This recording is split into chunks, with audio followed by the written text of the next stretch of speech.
Alors salut tout le monde, nouvelle vidéo avec Guillaume Laprevotte au sujet de la grossesse cette fois, de la maternité. Donc on va parler de ce sujet-là pour savoir comment s'organiser, quels sont nos droits, etc.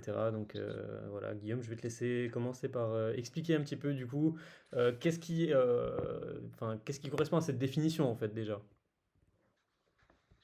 La définition de la maternité, bah, c'est avoir un enfant, ouais, tout simplement. Mais par rapport à l'infirmière ou la kinésithérapeute, il y a plein de choses effectivement à savoir, parce que les droits sociaux sont pas du tout les mêmes que ce qu'on peut trouver en salariat. Et la construction de ces droits, il y a des conditions pour les obtenir. Et je vois beaucoup aujourd'hui de kinés ou d'infirmiers qui vont se lancer et qui vont penser qu'on peut faire un enfant tout de suite en se lançant en libéral. D'ailleurs, on trouve d'ailleurs sur des groupes très spécialisés Facebook ce type d'informations. Et derrière, c'est la cata parce que les droits qu'on pensait avoir, ben, on les a pas.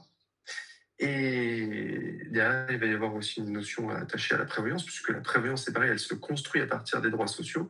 Si les droits sociaux n'ont pas été compris au départ, ou qu'on a voulu avoir malheureusement le kiné ou la kiné au travers du tarif, eh ben, on va construire un contrat pas cher, c'est sûr. Le problème, c'est qu'on se rendra compte au pire moment, et les gens s'en fichent, hein, c'est ce que je vois sur le marché, c'est au pire moment vraiment qu'on va se rendre compte que les fonds sont pas là. Et ça crée des situations sociales qui sont franchement désastreuses et qu'on pourrait éviter facilement, et pour pas grand-chose de plus.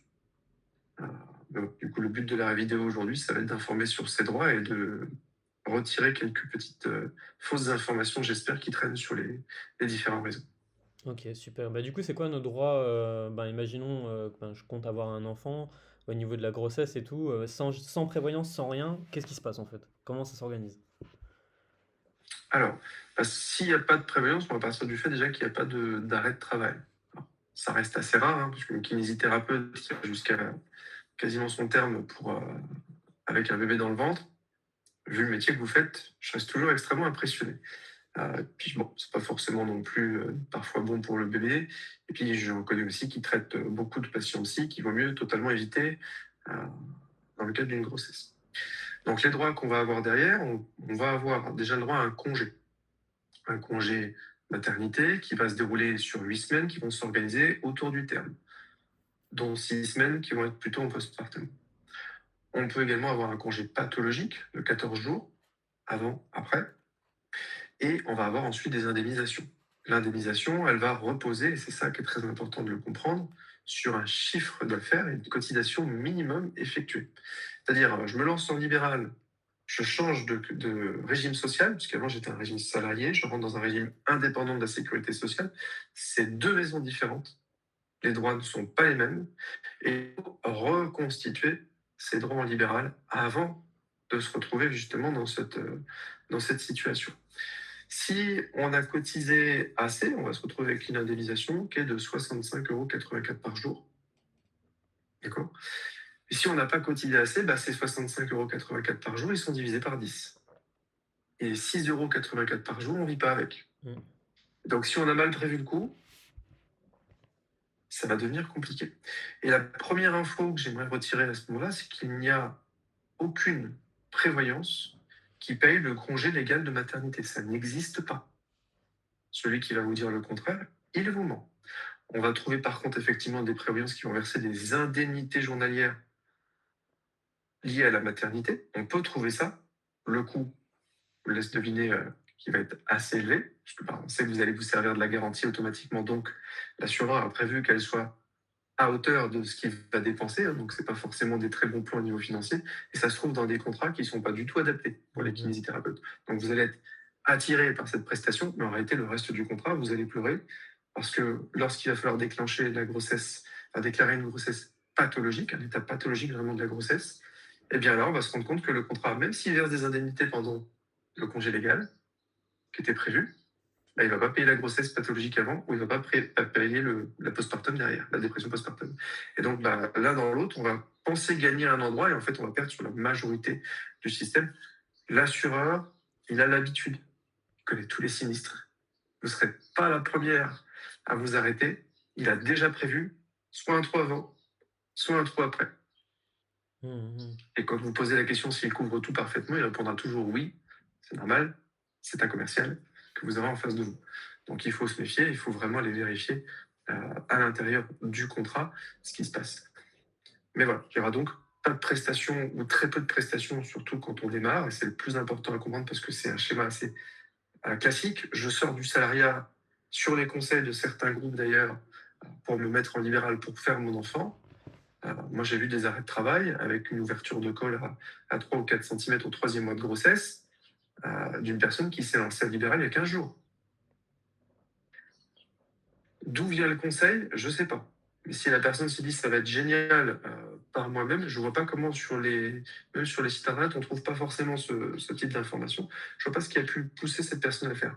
Hmm. Mais dans les groupes, oui, j'ai déjà trouvé le conseil, je me bats contre ça. Et on pense maîtriser le sujet. On envoie une personne au casse-pipe, hein, Ouais, et on ouais. envoie une future famille.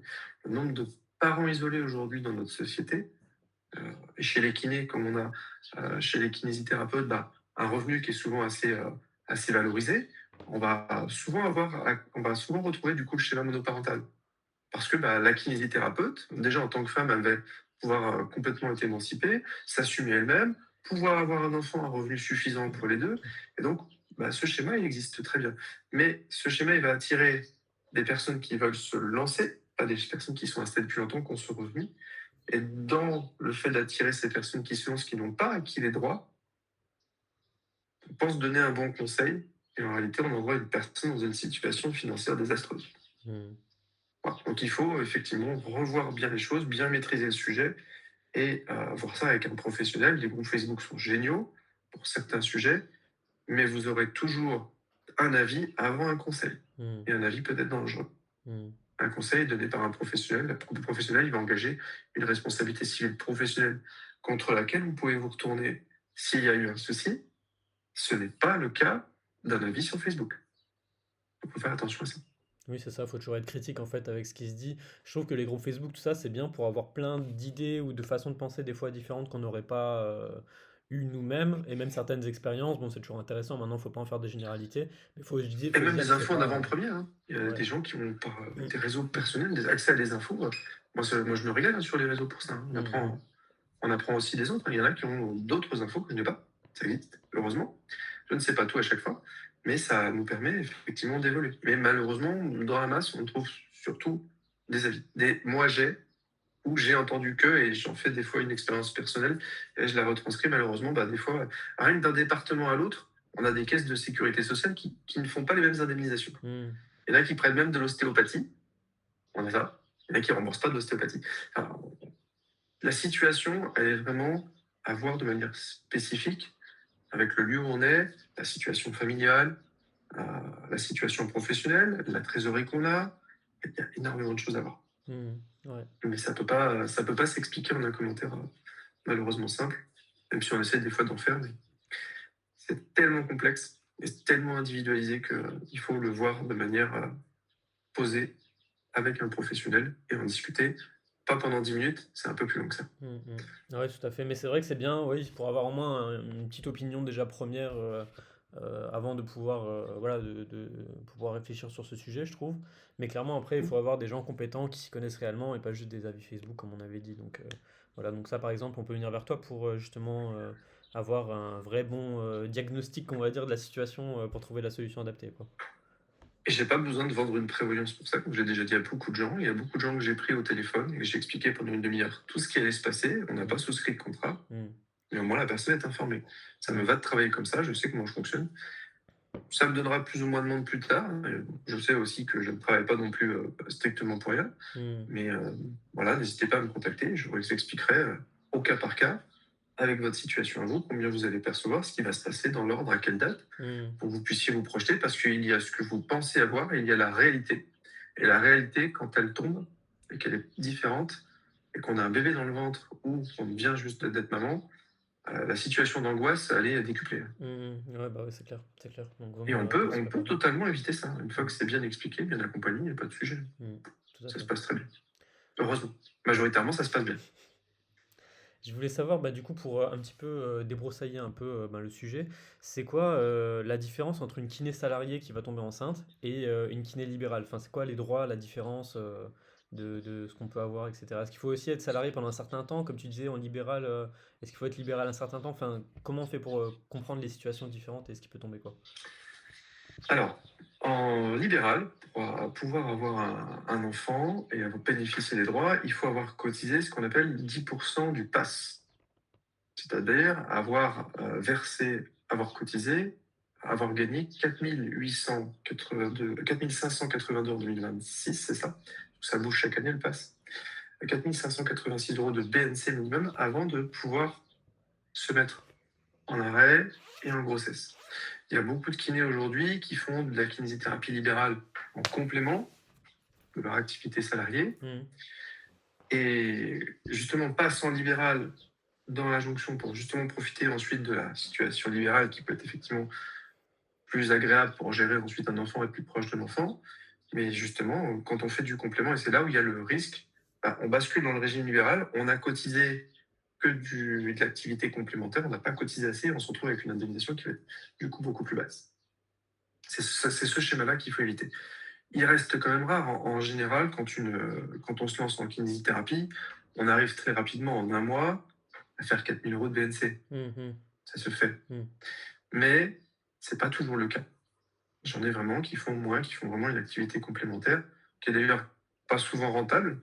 Hein. Il y en a qui se lancent avec l'idée que c'est génial, et puis quand ils voient sur l'année finale ce qu'ils ont payé en Carpinco et ce qu'ils ont gagné en BNC, bah on est en négatif. Mmh. C'est on appelle une activité non rentable. Et ça arrive plus souvent qu'on ne le pense. Et c'est pour ça qu'il y a beaucoup de personnes qui se lancent et qui s'arrêtent en se disant c'est pas du tout rentable comme activité. Mmh. Parce qu'ils n'ont pas maîtrisé ce qu'on appelle l'appel forfaitaire de cotisation, qui tombe quoi qu'il arrive. Et donc, il faut nécessairement gagner plus que cet appel de cotisation, sinon on travaille pour, du coup, la Carpinco et Youssef. C'est ça, c'est ça. Ok, et en tant que salarié, parce que moi, sur le coup, j'avais l'impression que c'était plus intéressant en tant que salarié. J'avais déjà entendu des gens qui passaient justement de libéral à salarié en se disant, ben, au moins, j'ai voilà, bah, tous les droits qu'un salarié peut avoir. Donc, je sais pas quel est le plus C'est une avantageux, bonne quoi. question. L'avantage va se jouer dans la nuance. La nuance, c'est quoi? Un salarié, il va avoir un maintien de salaire. S'il est fonctionnaire, tranquille. Si dans une structure privée, bah, il faut se reporter à la convention collective et les droits qu'on va avoir aussi. En règle générale, on a quand même un maintien de salaire qui est correct. En libéral, le maintien de salaire, il dépend de deux choses. Un, les cotisations qu'on a fait minimum, pour la grossesse pathologique notamment. Deux, la prévoyance. Parce que c'est pas la CPM qui va assurer l'intégralité des revenus et qui va payer les URSSAF Carpinco qui, eux, continuent de tomber, ou les assurances qui, elles, continuent également de courir. Mhm. Donc, dans la notion de plus avantageux, si on s'est mal préparé, c'est clairement le salariat, puisque le salariat, c'est préparé de base. Vous l'avez en toute logique, il n'y a pas grand-chose à faire, ça se fait tout automatiquement. Mais si c'est du libéral, pour que ce soit avantageux, il faut que la prévoyance soit bien construite. Il faut qu'elle connaisse déjà les droits sociaux initiaux, est-ce qu'il y en a, est-ce qu'il n'y en a pas. S'il n'y en a pas, il faut que le contrat paye tout. Mhm. On peut avoir un montage mutuel et prévoyance qui verse chacun 1 500 € de prime, ça fait 3 000 € de prime. Mhm. Ouais, ça, En j'avais vu un truc plus comme ça, de prime l'allocation, naissance. en plus de l'allocation maternelle de 4 500, ça fait 7 000 €. Hein. D'accord, ouais. Ça peut être intéressant. Donc voilà, la notion d'avantage, c'est la notion en fait de préparation et de compétence également, parce que vous pouvez préparer avec quelqu'un qui est incompétent, malheureusement, vous n'aurez pas la bonne logique derrière. Mais on peut avoir effectivement une situation où, en libéral, on gagne beaucoup plus pendant sa grossesse d'ailleurs que quand on travaille. Ah oui, d'accord, ouais. Parce qu'il y a encore un autre levier qu'on ne pense pas, c'est que dans le cadre d'une grossesse pathologique, donc on peut avoir effectivement un maintien de salaire des fois un peu supérieur par rapport à son revenu réel. Hein, on dit que dans l'assurance, on ne peut pas s'enrichir, on n'a pas le droit de s'enrichir. Dans la notion d'enrichissement, il y a une notion de décalage. Je gagne 3 000 € par mois, la prévoyance me verse 3 100, Oui, un c'est pas. décalage. Voilà, ouais. Je gagne 3 000 € par mois, j'ai souscrit une prévoyance qui m'en verse 10 000 parce que je connais le principe et je me suis éclaté. Il y aura un toc-toc, les impôts et les URSSAF derrière. Ça arrivera, parce qu'il y a de l'intelligence artificielle, ça se détecte. Combien vous avez gagné dans le bilan comptable, d'où vient l'argent, parce que ça se voit, c'est pas la même ligne. On voit tout de suite, effectivement, que vous êtes enrichi sur l'assurance, vous allez vous faire retoquer à un moment. C'est pas magique. Celui qui vous a dit ça va passer, je vous permets, je vous invitez-le à vous laisser un écrit et vous verrez qu'il n'y aura pas d'écrit, bien évidemment. Mhm. Parce que l'écrit vous permettra de vous retourner contre cette personne. Mhm. Donc, voilà. La notion d'avantage, elle est vraiment liée à ça, mais on peut avoir du coup donc, le maintien de salaire. Quand c'est bien construit, la prise en charge de son crédit. Donc, maintien de salaire et pas de crédit. Là, vous avez le même salaire, mais plus les charges. Mhm. Mmh. Donc on gagne beaucoup plus qu'en étant dans une situation personnelle. Mmh. La mutuelle qui verse 1500, la prévoyance qui verse 1500, on peut parler d'une situation avantageuse. Encore une fois, il faut que ce soit bien construit, bien préparé. Et pour accéder à ces primes de maternité, en règle générale, il faut quand même avoir 12 mois de contrat avant qu'elles soient versées pour atteindre ces niveaux. Si on n'a pas 12 mois de contrat au moment de la naissance, on va se retrouver avec une indemnisation qui est moindre, mais qui peut déjà être quand même de 500, 1000 euros. Mmh. D'accord. D'accord. Mais bien préparé, avec un petit peu d'avance, on arrive effectivement à ces niveaux que je viens d'expliquer. C'est-à-dire tout pris en charge, plus les 3000 euros, plus du coup les allocations maternité, plus les indemnités journalières de la sécurité sociale. Bien construit, ça se passe très bien. Qu'on soit en couple ou qu'on ne le soit pas. Mmh. On arrive à subvenir seul aux besoins. Mais il faut que ce soit bien fait. Mmh. OK, OK. Donc en fait, c'est pas forcément intéressant pour tout le monde, même s'ils sont en salariat, de passer en libéral, ça dépend vraiment du timing, en fait, quoi. Le timing, très important, tout à fait. Parce qu'il y a, et je le vois tout le temps dans les discussions, il y a, je pense plutôt avoir un projet enfant pour la fin d'année. Et combien de personnes m'ont rappelé, 15 jours, 3 semaines, en me disant, bon, c'est un petit peu plus tôt que prévu, je suis déjà enceinte. Voilà. Parce que, en fonction de la physiologie de chacun, de la biologie de chacun, ça prend rapidement, ça prend pas rapidement. Mmh. Il y en a qui passent par de la PMA et tout ça. Ça, c'est pareil, c'est des choses qu'il faut voir. Il y a pas mal de contrats où la PMA est un souci. Regardez. La PMA engagée avant, la PMA engagée après la souscription, ça, si, c'est des termes qu'il faut regarder. Dans Mmh. la mutuelle, la PMA, il y a des aides. Il y a des mutuelles qui aident la PMA, D'accord, OK. d'autres non. La PMA fait partie de nos vies. On a malheureusement une biologie qui se dérègle, on le sait tous, hein. Les gens qui ont besoin d'accéder à de la PMA sont beaucoup plus nombreux aujourd'hui qu'avant. Déjà en plus parce que ça se démocratise et c'est très bien. Plutôt que des personnes qui ont voulu un enfant dans toute leur vie n'ont pas eu accès à cette possibilité. C'est vraiment dommage. Aujourd'hui, ça se démocratise. Et c'est très bien. Mais voilà, il y a pas mal de choses effectivement à savoir et ça dépend encore une fois de bah, la temporalité, quand est-ce qu'on va s'y prendre, quand est-ce qu'on va tomber enceinte. C'est pas forcément quelque chose facilement à maîtriser, hein. On pense évidemment à l'acte sexuel, mais bon, Mmh. il y en a qui du coup vont pas forcément euh, maîtriser le moment où quand ça prend pas tout de suite, ça peut prendre à tout moment. Et il y en a qui disent ça fait un an qu'on essaye, ça va prendre une année de plus, et puis pas de chance, ça a pris 5 jours. Hop là, Mmh, toc. mmh, mmh. Et là, dans ces cas-là, si la prévoyance n'a pas été faite au bon moment, alors, on va arriver à un massacre. Mmh, La mmh. prévoyance, ça va dire bah non, moi je prends pas, vous êtes gentil, mais vous étiez déjà au courant du fait d'être enceinte avant, donc je couvre pas. Et les prévoyances pour une maternité en cours, il n'y en a plus qu'une quasiment qui l'a fait. Mmh. Donc, et pas n'importe comment non plus. Voilà, il y a un sujet complexe, toujours. D'accord, OK. Et pour revenir donc encore sur une différence un peu entre les salariés et les libéraux, donc c'est qui paye? On va dire, là maintenant si je suis salarié, c'est quoi? C'est mon employeur qui va venir payer en fait du coup mon congé maternité? Ou C'est un maintien de salaire au départ employeur et ensuite sécurité sociale. et ensuite c'est la sécurité sociale alors? Ouais. Alors ça dépend du statut entre fonctionnaires, encore une fois, et Ah salariés. oui, en plus, Mais ouais, c'est vrai qu'il y a ce métier, ouais. dans les deux cas, il y a forcément un des organismes qui va maintenir le salaire. Il y en a même aussi qui sont, j'en ai vu, qui sont cadres, qui ont un statut cadre, dans des cliniques, des choses comme ça. Mmh, C'est encore autre chose parce qu'il y a une prévoyance cadre en plus au mmh, niveau du mmh. salarié. Donc c'est un ensemble d'organismes qui se gèrent, mais ça se gère tout seul. Oui, Un oui, salariat, c'est très simple. oui. Ouais. Voilà, pour une personne qui n'est pas du tout administrative et qui angoisse, rester en salariat, clairement. Ouais, Il ouais. ne faut pas se lancer en libéral parce que ça marche bien. On peut effectivement avoir une très bonne situation financière, mais ça va vous demander de l'administratif. Mmh, Faut pas s'en mmh, cacher. mmh, mmh. Voilà. Et puis quand vous avez un arrêt grossesse au troisième mois et que on sait du coup que ça peut perdurer, euh, et que derrière la grossesse, on peut avoir une dépression postpartum de 6 mois à un an derrière. Derrière, il faut compter sur la Carpinco à partir de 3 mois d'arrêt de travail. Et la Carpinco, en ce moment, elle sort les rames pour payer. Mmh. Le nombre de personnes qui se plaignent d'une indemnisation retardée de la Carpinco, 3, 4, 6, on a dit aussi à 8, 9 mois qui traînent. Euh, c'est monstrueux. Donc il faut avoir de la trésorerie et la question c'est toujours combien. Donc c'est vraiment propre à chacun. De l'ordre général, je pense qu'avoir 3 mois de trésorerie, c'est déjà un minimum qu'il y ait un projet de maternité ou qu'il n'y en ait pas, qu'on soit une femme ou un homme. Mmh. Ce qu'on appelle une épargne de précaution à titre Ouais. personnel, on doit la créer également à titre professionnel. Mmh, mmh. Déjà parce que vous avez toujours des surprises autour de la Carpimco. Alors dans les surprises Carpimco URSAF, vous avez le fameux rattrapage dont on entend souvent parler, parce que vous payez des cotisations forfaitaires la première année, ensuite ça s'adapte avec vos revenus, et il y a un rattrapage sur l'année précédente. Mhm. Si vous avez gagné plus que le revenu moyen, donc le revenu de base, bah, on va vous demander non seulement les nouvelles cotisations pour l'année, plus celles que vous n'avez pas payées l'année dernière. Mhm. Voilà, donc il y a ça à prévoir. Quand on se lance en libéral, on peut avoir et la grossesse et ce gentil rattrapage qui tombe pendant la grossesse. Mhm. Pour l'avoir vu, c'est des situations extrêmement gênantes financièrement. Donc voilà, il faut avoir cette épargne de précaution. Donc je déconseille complètement de se lancer dans un projet grossesse tant qu'on n'a pas créé cette trésorerie, ou alors on l'a déjà de base quand on passe du salariat au libéral. Mhm. Mhm. Voilà.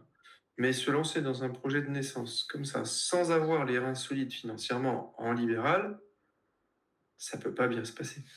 Mhm. C'est déjà un très mauvais choix, même presque familial. Mhm. Voilà. Il faut se sécuriser soi, il faut sécuriser l'enfant, il faut sécuriser le reste de la famille. Et des fois, bah, un petit peu de patience, c'est ici adéquat. Des fois, on n'a pas le choix. Oui, Par oui, contre, c'est ça. on Des ne fois, ça choisit pas. vient. Voilà. Ouais. Quand on ne choisit pas, bah, on ne choisit pas. Il faut faire avec. Dans ces cas-là, il y a d'autres techniques qui existent. Moi, c'est ce que je propose en tout cas aux gens. C'est que je leur dis, bah, voilà, on n'a pas la trésorerie, mais il y a une activité libérale. Et ben, vous êtes chef d'entreprise, faites un crédit trésorerie. Vous le rembourserez sur 7 ans, sur 10 ans pour certaines banques.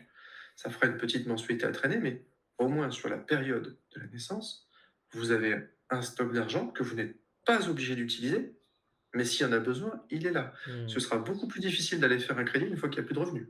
Mhm. Mhm. Voire Vaut mieux le faire avant, pas quoi, ouais. difficile, mais Mhm. impossible. Ouais. Donc il faut le faire avant. On peut aussi se faire aider de la famille. Alors je sais que dans les mœurs de beaucoup de kinés, on aime beaucoup l'indépendance et rester indépendance. Et c'est tout à fait normal aujourd'hui d'aller demander de l'argent autour de soi, de la famille, pour cette période-là. C'est un membre de la famille qui arrive. Il faut vraiment décomplexer les choses. Alors, dans certaines familles, ça marche pas du tout. Dans certaines cultures religieuses, c'est déjà ancré. On sait Mhm. déjà qu'on va pouvoir en bénéficier. Mais voilà, faut rester humble. Ça se passe très bien. Et bon, voilà, si vous avez un membre de la famille qui vous dit non alors qu'il a des fonds, peut-être pas forcément le membre de la famille à conserver dans son entourage, même si c'est la famille. Voilà, chacun ses valeurs derrière, mais euh, ça se passe aussi très bien avant d'aller faire forcément un crédit à une banque. Mhm. Mais voilà, un crédit de trésorerie, quand on n'a pas la trésorerie avant la naissance, faut la faire. Ça va pas coûter si cher qu'on le pense, puisque si on n'utilise pas l'argent, on peut rembourser par anticipation une fois que la maternité est passée. Mais au moins, vous avez eu les fonds sur la période. Si vous l'avez utilisé partiellement, vous allez payer des intérêts sur cette somme partielle, vous remboursez le reste. C'est rien quand vous allez Mhm. reprendre à travailler, c'est rien du tout. Par contre, au niveau mental, d'avoir 10 ou 15 000 € sur un compte qui est là au cas où, ça se passe beaucoup mieux Bon, on est que sûr, si vous ouais. êtes déjà à Mhm. découvert à la fin du mois. Ouais, ouais, clairement. Mhm. Voilà, mais le crédit trésorerie, on n'y pense pas parce que faire un crédit, c'est de l'endettement, c'est dur, machin, c'est pas bien, faudra le rembourser. Oui, il faudra le rembourser. Si vous utilisez l'argent complètement, il faudra rembourser complètement le crédit. Mais si vous avez gardé la somme et que vous la remboursez par anticipation tout de suite, au bout de 6 mois, il y a très peu d'indemnités de remboursement anticipé, c'est rien. Mhm. Mais payer peut-être 400 balles ou 500 balles d'intérêt, je force le trait, ce sera même pas ça, pour avoir eu pendant toute la grossesse 15 000 € sur un compte au cas où, Mhm. moi si je devais avoir un enfant aujourd'hui, je le ferais tout de suite. Mhm. Je pense que payer 500, le fait que ça se passe très bien financièrement, c'est rien. Mhm. C'est rien du tout. Ouais, c'est On une peut le option faire à en tout cas, titre ouais. pro, on peut le faire à titre perso en plus. C'est ça. Dans certains cas, ça peut être intéressant, en tout cas si on n'a pas prévu le coup au niveau de réseau, quoi, ouais. Ok. Ouais. Même Et... des fois, quand on l'a prévu, bah, c'est pas grand-chose dans le filet de sauvetage, quoi. Mhm. Ok. Voilà. Il y en a qui se disent, bah, moi, je prends pas de prévoyance. Pourquoi pas? Mhm. Et dans ce cas-là, utilisez celui qu'il a. C'est bien. C'est une Mais option restez aussi, pas ouais. sans rien. Parce que le sans rien, ça se passe jamais bien, hein. Mhm. Enfin, comment ça peut bien se passer, quoi. Mhm. Et du coup, donc, si maintenant on est libéral, c'est qui nous paye? Alors, c'est la CPAM, c'est la Carpinco, c'est qui verse l'argent en fait? C'est la CPAM. C'est la Avant, on CPAM pouvait directement, ouais. bénéficier à la fois d'indemnités journalières de la carte PIMCO, d'une indemnisation de la CPAM, c'est terminé. Voilà. Il y en a qui ont vécu cette belle époque, c'est terminé. Donc c'est la sécurité sociale qui verse l'allocation maternelle et les indemnités journalières. Et Ok. l'allocation maternelle, elle est versée en deux fois. Ok, d'accord. Et donc, vas-y, on va essayer de faire le plan de maintenant. Je commence à avoir le projet d'avoir un bébé, imaginons. D'accord. Comment je dois m'organiser pour que ça se passe au mieux?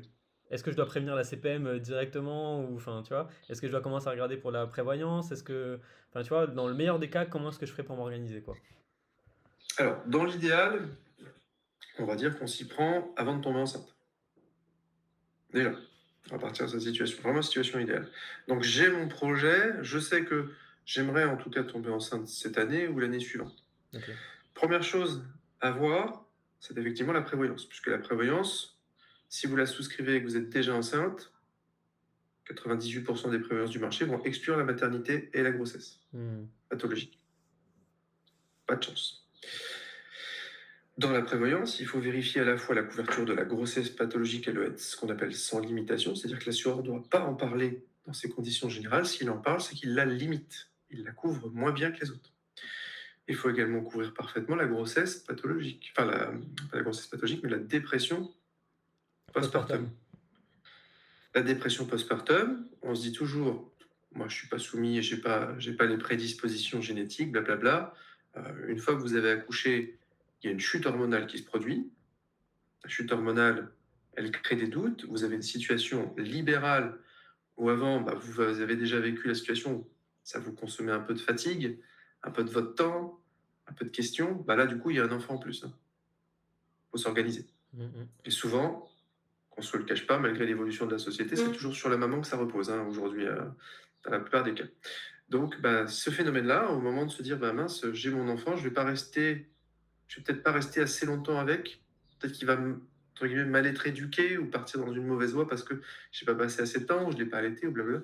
Et ces questions-là, avec le bouleversement hormonal, génèrent la dépression postpartum. D'accord, c'est ça, ouais, C'est ok. pour ça qu'on la retrouve beaucoup plus souvent en libéral qu'en salariat, parce que en salariat, on sait qu'on a un matière de revenu, on peut s'arrêter entre guillemets autant qu'on veut, ça se passera toujours très bien. En libéral, c'est toujours le doute. Même s'il y a une prévoyance, on a toujours le doute de ce qu'elle va bien m'indemniser, est-ce que j'ai bien rempli mon questionnaire de santé. Voilà. Donc il faut à ce moment-là déjà bien faire attention à ça. Pourquoi la prévoyance en premier? Parce que c'est la première qui va se déclencher pour payer un état pathologique durant la grossesse, avéré. Quand vous demandez un arrêt pour grossesse pathologique, par pitié, essayez de blinder un peu les choses. Si le médecin a dit j'arrête pour repos, la prévoyance, ça va vous regarder, elle va vous dire repos, dormez la nuit, quoi, prenez des Mhm, vacances. mhm. Et oui. S'il y a marqué contraction, parce qu'il y a des contractions, à 3 mois ou 4 mois, c'est forcément un état pathologique. Aucun médecin d'un assureur peut aller contre ça. D'accord. Donc il y a vraiment un accompagnement du médecin et un très bon, euh, une très bonne justification de l'arrêt. Il ne faut pas hésiter, c'est un vrai conseil que je peux vous donner en prévoyance, n'hésitez pas à demander une lettre du médecin ou de la sage-femme qui va expliquer pourquoi on vous met en arrêt, quels sont aujourd'hui les symptômes, quels sont les risques, et de blinder le truc. Mhm, Vous êtes tranquille avec un document comme ça. mhm. D'accord. Beaucoup d'assureurs vont vous dire, moi je couvre parfaitement la grossesse pathologique, déjà à l'oral, certainement pas par écrit. Vous allez envoyer votre arrêt parce que votre médecin il a mis le truc classique, mais le truc classique c'est qui? C'est le salariat, c'est pas vous. Vous n'êtes pas classique. Donc vous n'êtes pas classique, il faut des choses un peu plus blindées. C'est pas la sécurité sociale qui va se déclencher comme ça. Mhm. Enfin la sécu, elle va se déclencher. Oui, oui. Mais c'est la prévoyance qui va avoir le plus Voilà. gros à payer, qui va Mhm. prendre en charge les frais pro et les revenus complémentaires. Donc il faut vraiment blinder les choses pour ça. Ensuite, du coup, la grossesse va se passer, donc on va certainement se retrouver du coup en arrêt pour grossesse en fonction de la date de terme. Il faut envoyer l'arrêt à la sécurité sociale, donc maintenant c'est télédéclaré. Il faut l'envoyer à la prévoyance, d'accord. Et je vous conseille de l'envoyer à la CARPIMCO. La CARPIMCO, elle se déclenche effectivement au bout de 3 mois d'arrêt. Alors si vous êtes au 8e mois, c'est pas la peine, parce qu'il va y avoir le congé Mhm. derrière. Mais si vous êtes déjà dès le début en grossesse à risque au 2e, 3e mois, déclenchez la CARPIMCO. Si vous l'avez prévenu avant, le dossier il passe. C'est un ordre. Ils vont par ordre d'ouverture. Ils n'ont pas la possibilité aujourd'hui certainement d'aller prioriser tel ou tel dossier parce qu'à l'intérieur il y a tel ou tel contenu. La base elle est tellement énorme, il faut les comprendre. Mhm. C'est des humains derrière. Donc vous allez arriver du coup à mettre votre pile un peu plus haut, enfin votre dossier un peu plus haut dans la pile comme ça. Dans la mesure où vous savez aussi que vous allez rester dans la grossesse, enfin, dans un état pathologique. Euh, on peut avoir aussi du mi-temps thérapeutique. je l'ai vu en grossesse. C'est très rare, c'est plutôt lié à du psy en général et c'est souvent un psychiatre qui va le déclencher. D'accord, OK. Voilà, parce que, bah, dans le bouleversement hormonal qui va avec, il y a des gens qui perdent complètement pied et puis il y a une situation malheureusement qui est sociétale où, bah: «Chérie, je suis enceinte» et là on voit une porte s'ouvrir, une porte se fermer, il y a plus rien dans le placard. La personne s'est barrée. Ça arrive. L'abandon à la naissance, enfin, lors de la maternité, ça arrive. Mmh. Et donc ça, c'est une situation, on pense toujours que ça va bien se passer parce que ça se passe bien dans le couple, blabla. Pour nous, c'est une super bonne nouvelle. On l'annonce, et là, en face de nous, mais on a quelqu'un qui fuit. Parce que dans les mécanismes psychologiques, peut-être du conjoint ou de la conjointe qui accompagne, on a bah, des trucs de l'enfance qui traînent, qui vont faire fuir. Et alors là, bah, vous pensiez avoir un revenu suffisant, il n'y est pas. Et alors là, psychologiquement, bah, Mmh. ça peut détruire. Alors que, encore une fois, si c'est bien pensé, bien préparé, même si, entre guillemets, monsieur ou madame, aujourd'hui dans les couples qu'on a aujourd'hui, se barre, financièrement, les reins sont solides. Tout a déjà été préparé. Mmh mh. Donc ça se passera bien. Et oui, j'ai déjà vu un cas de mi-temps thérapeutique, psychiatre pour ça, où bah, psychologiquement, ça a détruit la personne. Ouais, Bon. ouais. Mmh. La fin de l'histoire est bonne puisque bah, la personne est revenue. Mais il y a eu des mois et des mois de doute, Bah, des ouais. mois d'absence. Mmh. Et quand on a aussi un appartement à payer ou une maison ou un crédit, heu, Mmh. Mmh mh. c'est Ouais, c'est un complètement. massacre. Mmh. Ça peut être un massacre. Donc ça se prépare, effectivement.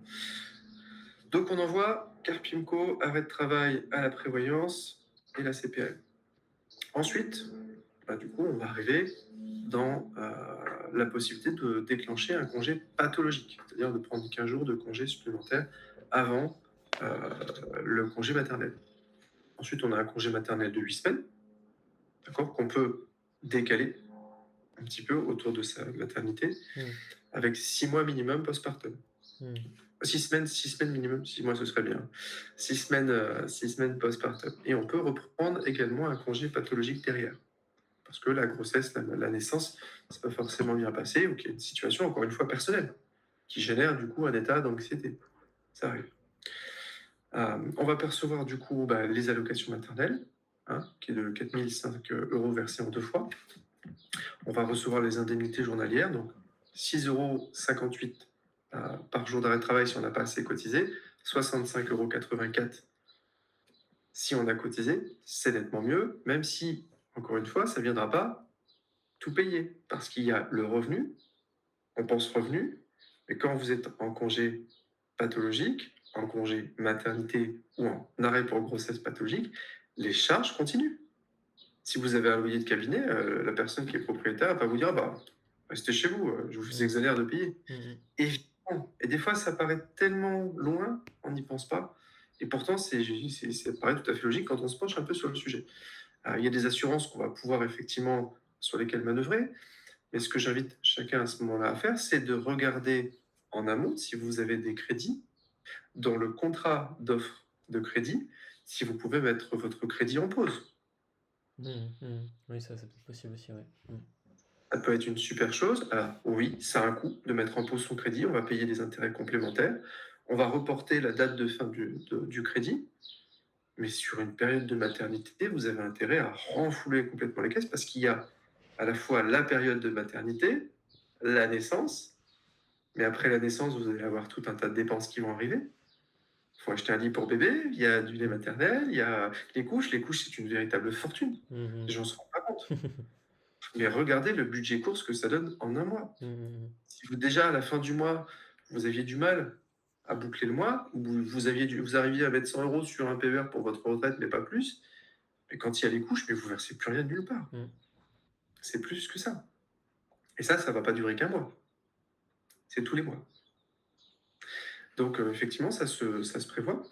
Et puis, bah, une fois que le congé pathologique est passé, on a bah, la possibilité, si l'état de santé le nécessite, d'avoir un nouvel arrêt maladie. Ce sera donc un nouvel arrêt maladie. On va repasser par la franchise de la CPM, qui est de 3 jours. On va repasser par la franchise de la prévoyance, qui va dépendre de votre contrat. Mmh. Hein.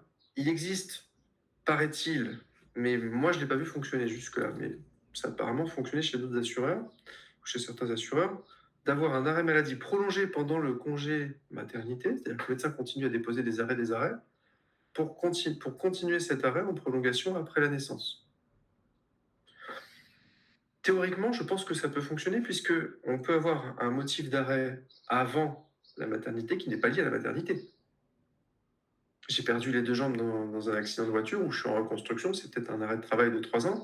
On peut avoir une maternité au milieu. Mmh. Donc il y a une logique derrière que ça doit fonctionner. Maintenant, il faut trouver le médecin qui veut bien le faire et sur quel sujet et puis, toutes les prévoyances vont peut-être voir le truc arriver. Donc rien n'est garanti là-dedans, mais je ne dis pas que c'est impossible, je pense même que logiquement, ça devrait l'être. Moi, je ne l'ai pas vu. Mmh. Sur le nombre d'arrêts maladie qu'on fait, je ne l'ai pas vu encore. Et ensuite, du coup, cet arrêt de travail peut être soit pour du temps plein, c'est-à-dire que je m'arrête complètement, je suis payé du coup tous les mois pour l'arrêt de travail, ou du mi-temps thérapeutique. Et ça, on n'y pense pas. Le mi-temps thérapeutique existe en libéral. Il y a maintenant des droits CAPIMCO, il y a des droits sécurité sociale, et il y a des droits au niveau du contrat de prévoyance selon le contrat. Attention aux assureurs qui sont des petits malins, donc des grands du marché, qui ont mis dans leurs conditions générales, avant de vous mettre en mi-temps thérapeutique, il faut m'appeler, il faut me demander mon accord écrit. Il ne faut pas se leurrer, s'ils mettent ça dans leurs conditions générales, c'est pas pour vous payer facilement ou c'est pas pour vous payer du tout. Mmh. Sinon, ça ne fait pas partie des conditions générales. Ils auraient mis directement rien du tout sur le sujet. Voilà. Et ensuite, la reprise. Alors la reprise, pourquoi le mi-temps thérapeutique c'est intéressant? Dans le monde des bisounours, on reprend, vos patients sont toujours là, ils ont les mêmes soins, ils n'ont pas attendu 7-8 mois, c'est génial, hein, ils sont toujours avec les mêmes pathologies. Ah bah non, votre patientèle, elle s'est renouvelée. Vous avez mis un remplaçant, ou vous aviez quelqu'un à votre place en tout cas, qui a la même fibre que vous sur la patientèle, d'essayer de la créer. Tout s'est bien passé, c'est chouette. De ce que j'entends aujourd'hui en histoire au niveau de certains remplaçants, ça s'est pas forcément passé comme avec vous. La patientèle n'est pas la même, et puis surtout, le remplaçant, lui, pour certains, ils sont là 3 mois, puis après ils se barrent, hein. Mmh. Ils changent de région et tout ça. Oui. Donc, ils n'ont pas forcément la fibre, et même dans leur psychologie, ils n'en auraient pas forcément l'utilité d'aller chercher à créer de la patientèle. Mmh mh. D'accord. Mmh. Donc, vous revenez, qu'il y ait des patients en moins. S'il y a des patients en moins, il y a du chiffre d'affaires en moins. Sauf que vous avez, vous, toujours les mêmes charges, et vous avez toujours le bébé, Mmh. en plus, Ouais. avec des charges complémentaires. Donc, le mi-temps thérapeutique, à ce moment-là, peut être un outil formidable pour reprendre. L'assureur verse la moitié des montants qui sont prévus. Et dans ces cas-là, vous avez à vous engager sur travailler au maximum la moitié de votre temps en plus. Mmh. Pas beaucoup de contrôle, il peut y en avoir. S'il y a un contrôle, qu'est-ce qui se passe? Eh bien, l'assureur peut vous demander, effectivement, par rapport au chiffre d'affaires qui a été fait sur la période, s'il est largement supérieur à la moitié du chiffre d'affaires habituel, vous faisiez 10 000 et puis vous faites sur la période non pas 5 000 mais 9 ou 10 000, il y a une logique derrière, l'assureur peut effectivement vous réclamer une partie des indemnités en totalité aussi. Mmh mh. Pour dire, là, vous n'êtes pas vraiment mi-temps thérapeutique. Mmh. Il y a une logique. Vous êtes quand même sur un chiffre d'affaires qui est lié à un acte assez classique. Sur d'autres métiers comme les infirmiers, où ça dépend vraiment des actes, où c'est un bordel sans nom quand il faut choisir le bon code. Vous, à part leur nomenclature, ça reste assez simple, entre guillemets, à calculer. Donc méfiez-vous quand même sur des kinésithérapeutes, c'est quand même plus facile à contrôler que sur d'autres métiers. Mmh mh. OK. Un infirmier peut faire 2 fois le double de son temps de travail et être payé 2 fois moins. Mmh. Ça dépend de la. S'il fait que du déplacement domicile, vous connaissez le montant que c'est payé. Celui qui travaille avec des villages, Ouais. Mmh. il peut passer énormément de temps en voiture sans avoir une rémunération suffisante et surtout, dans le cadre aujourd'hui du prix de l'essence, travailler à perte, hein. Mmh mh. Et malheureusement, ça existe beaucoup. Mais on a des kinés qui font que du domicile et qui, du coup, peuvent être également soumis, quand ils sont au village, pareil, à des situations similaires. Mmh. Donc il y a effectivement plein de choses à prendre en considération. Il C'est faut ça. le faire, il y a plein d'étapes, mais là, on a vu déjà le schéma assez complet et dans le choix de sa mutuelle et de sa prévoyance, parce qu'il y a aussi du coup peut-être quelque chose à faire avant de se retrouver en tout cas en congé pathologique. Non, oui, avant le congé pathologique ou le congé maternité, c'est de renforcer sa mutuelle. Mmh. Eh oui, beaucoup de kinés peuvent me dire aujourd'hui, moi, la chambre seule, j'en ai pas besoin. Quand vous allez accoucher, vous êtes bien content d'être un peu isolé et de ne pas vous retrouver avec quelqu'un de sensiblement bizarre ou dérangeant pour vous dans la même pièce. A contrario, on peut avoir aussi envie de ne pas être seul. Mmh C'est un choix. mh. Mais on peut renforcer déjà cette garantie-là et aller chercher de la chambre seule. C'est pas du luxe hein, dans certains cas. Il faut également penser sur la chambre seule que c'est pas le même tarif si vous accouchez à l'hôpital ou à la clinique. Donc c'est 100 euros par nuit à la clinique, 60 euros par jour, 60 euros par nuit pour l'hôpital, D'accord. en général à couvert. Si vous êtes dans une clinique de luxe, on peut avoir des prestations où on est à 200 euros la nuit. Attention. OK. Donc, il faut se renseigner un petit peu avant de où est-ce qu'on va accoucher. Des fois, malheureusement, on prévoit d'accoucher à un endroit et puis on était chez des amis et puis on est à l'autre bout de la France et puis ça, on n'accouche pas au bon endroit. Mais voilà, c'est déjà un point, je pense, qui franchement ne coûte pas grand-chose avec le Madelin aujourd'hui. Couvrez-vous correctement le temps de la grossesse, c'est un an et puis c'est très bien. Il y en a qui sont sur la mutuelle du conjoint, la conjointe salariale. Mmh. Ben, renseignez-vous bien, hein, parce que les mutuelles employeurs de l'hospitalisation, c'est pas dingue, hein. Mmh Donc ça, déjà la chambre seule. Deuxième point important, les honoraires de chirurgie et d'anesthésie. Il y a des maternités qui se passent très bien, des accouchements qui se passent très bien, il y en a qui se passent très mal. Dans le ça se passe très mal, vous n'aurez pas le temps d'aller choisir un anesthésiste qui est remboursé intégralement ou un chirurgien et ainsi de suite. Mmh. Donc quand il y a les dépassements d'honoraires qui tombent, surtout si vous allez en clinique, Ça peut vous avez piquer. tout intérêt à renforcer quand même cette garantie-là et avoir une prise en charge très importante des dépassements d'honoraires pour dormir tranquille. Parce que si vous vous posez cette question au moment de l'accouchement, ça va être vraiment désagréable comme moment. Mmh D'accord? Parce que on peut avoir déjà l'état de santé qui se dégrade et en plus derrière la question de mince, mais ça va me coûter combien? Alors, je ne sais même Ouais. pas psychologiquement ce que ça donne. Mmh. Le cocktail doit être particulièrement corrosif. Donc voilà, donc la mutuelle, effectivement, à renforcer euh, sur la partie hospitalisation en vérifiant les délais de carence. Et oui, il y a des mutuelles qui commencent à indemniser correctement, ou en tout cas à appliquer la totalité de leur garantie après 1, 2 ou 3 mois. Il y a des mutuelles qui peuvent reprendre l'ancienneté de la première mutuelle, ça s'appelle une reprise concurrence pour éviter d'avoir ce trou. Mais là encore, ça se fait pas n'importe comment. Mmh. Et c'est plus technique qu'on l'imagine, qu'on veut bien nous le vendre quand on appelle l'assurance. Oui, oui. L'assurance, elle vous dira toujours, vous allez voir, c'est très simple, on s'occupe de tout, c'est génial. Ouais. Ouais, ouais. Quand vous vous retrouvez derrière avec le problème, c'est plus si simple que ça. Et puis, la personne que vous aviez au bout du fil, elle décroche plus. Alors, les cas sont très, très nombreux, hein. Ou alors, finalement, ils vous disent, c'est pas moi qui vais payer, c'est mon service indemnisation. Ah bon, je croyais que c'était vous. Ah bah non, c'est logique, moi je ne fais que vendre le contrat. Bah oui. Ça va vous paraître logique maintenant, mais finalement, vous allez comprendre que le discours que vous avez au début, c'était un discours commercial. Mmh Donc, dans les faits, non, le conseiller ou même le courtier non plus n'est pas celui qui va vous indemniser. Mmh Et oui, c'est un service d'indemnisation interne à l'assureur, c'est un juriste qui applique que ce soit les garanties pour la mutuelle, que ce soit les garanties pour la prévoyance. C'est pas quelqu'un qui est bienveillant, qui a envie de vous aider, c'est quelqu'un qui applique bête et méchant ce qui est prévu, noir sur blanc dans le contrat. OK. Si vous n'avez pas lu parce que vous avez fait confiance, il y a de grandes chances à ce moment-là que vous soyez passé à côté de quelque chose. Et ce n'est pas la responsabilité du courtier ou de l'agent d'assurance. Non, c'est vous.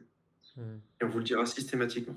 Même si la personne était sympa au départ, vous aurez certainement au bout du fil plus personne. Mmh Voire quelqu'un qui va botter en touche. Mais Ouais, dans tous les cas, vous allez vous retrouver avec une situation à gérer où finalement vous êtes fait avoir. c'est ça. Donc, ouais. Donc lisez.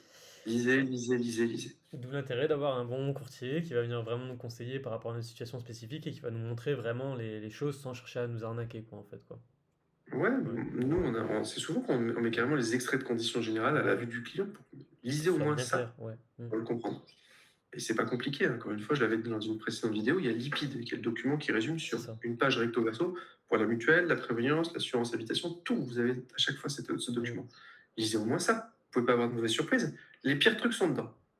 Si vous êtes d'accord avec les pires trucs, et souvent quand vous tombez dessus, vous me dites non, je l'ai pas vu ça. C'est dommage, c'est un document en couleur qui tient en 2 pages Mmh. que vous avez ici. Lisez au moins ça. Vous éviterez déjà 90% du problème.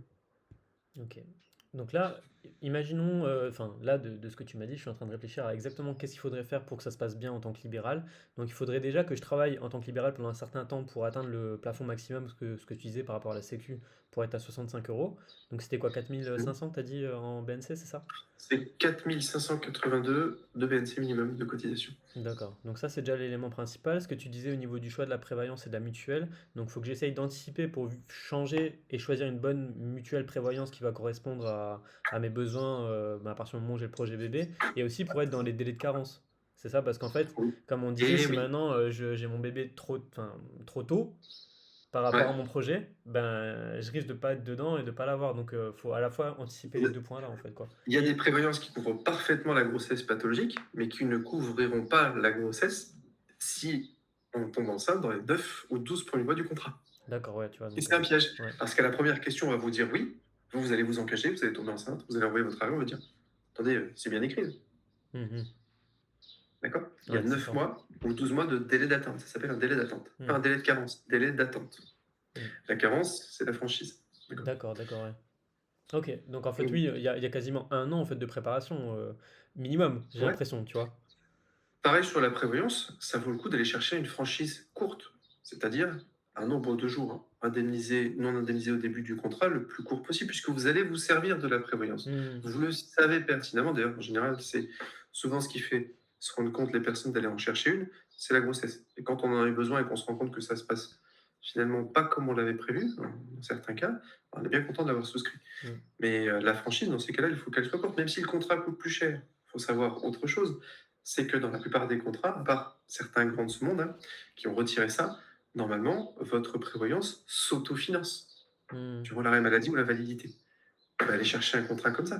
hmm, Vous allez le payer effectivement plus cher pendant les 2 3 mois où vous n'êtes pas en congé, en arrêt de travail. Et une fois par contre que ça va se déclencher, bah, ça va s'autofinancer, donc ce ne sera plus une charge. hmm, hmm. Ouais. Ok. Et donc, donc on avait dit tout ça, il faudrait aussi que je cherche à travailler beaucoup. Enfin, tu vois, j'essaie de réfléchir. Il faudrait que je cherche à travailler beaucoup pour avoir un gros chiffre d'affaires, pour avoir une bonne indemnisation au niveau de la prévoyance et pour avoir assez d'argent en trésorerie, quoi, en fait. Ce serait un peu ça l'idée, quoi. Enfin, j'essaie de voir vraiment le projet dans, tu Mhm. vois, dans vraiment Disons la qu'il meilleure faut façon déjà, de faire, quoi. il faut déjà justifier le revenu que l'on souscrit.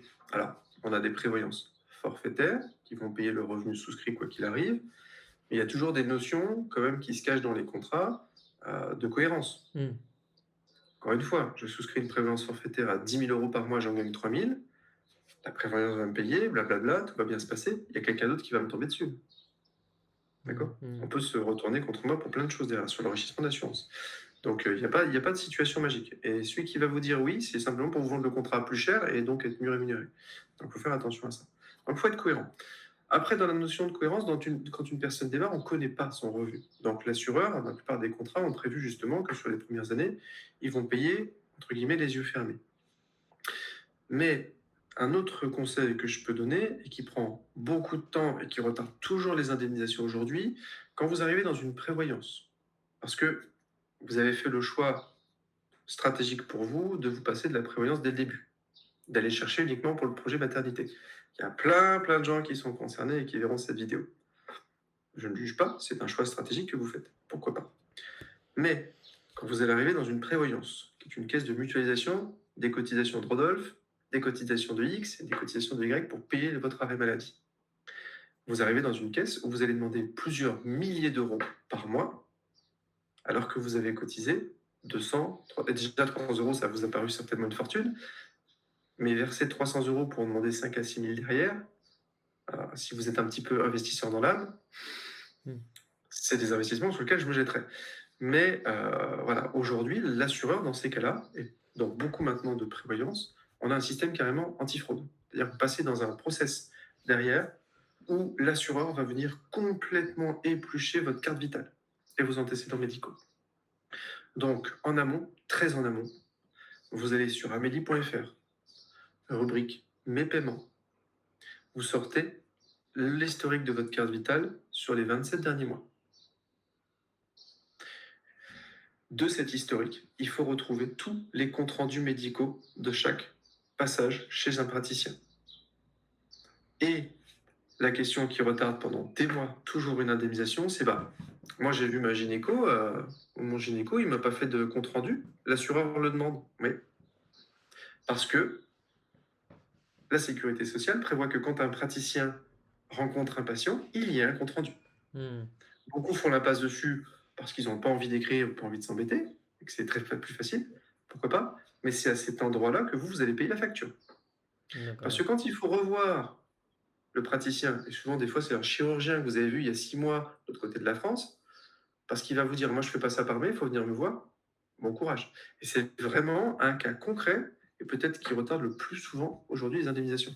Et alors là, bah, tout le monde hurle, mais c'est pas normal que la prévoyance me demande ça, blablabla. Si, vous avez rempli un questionnaire de santé, on vous croit sur parole.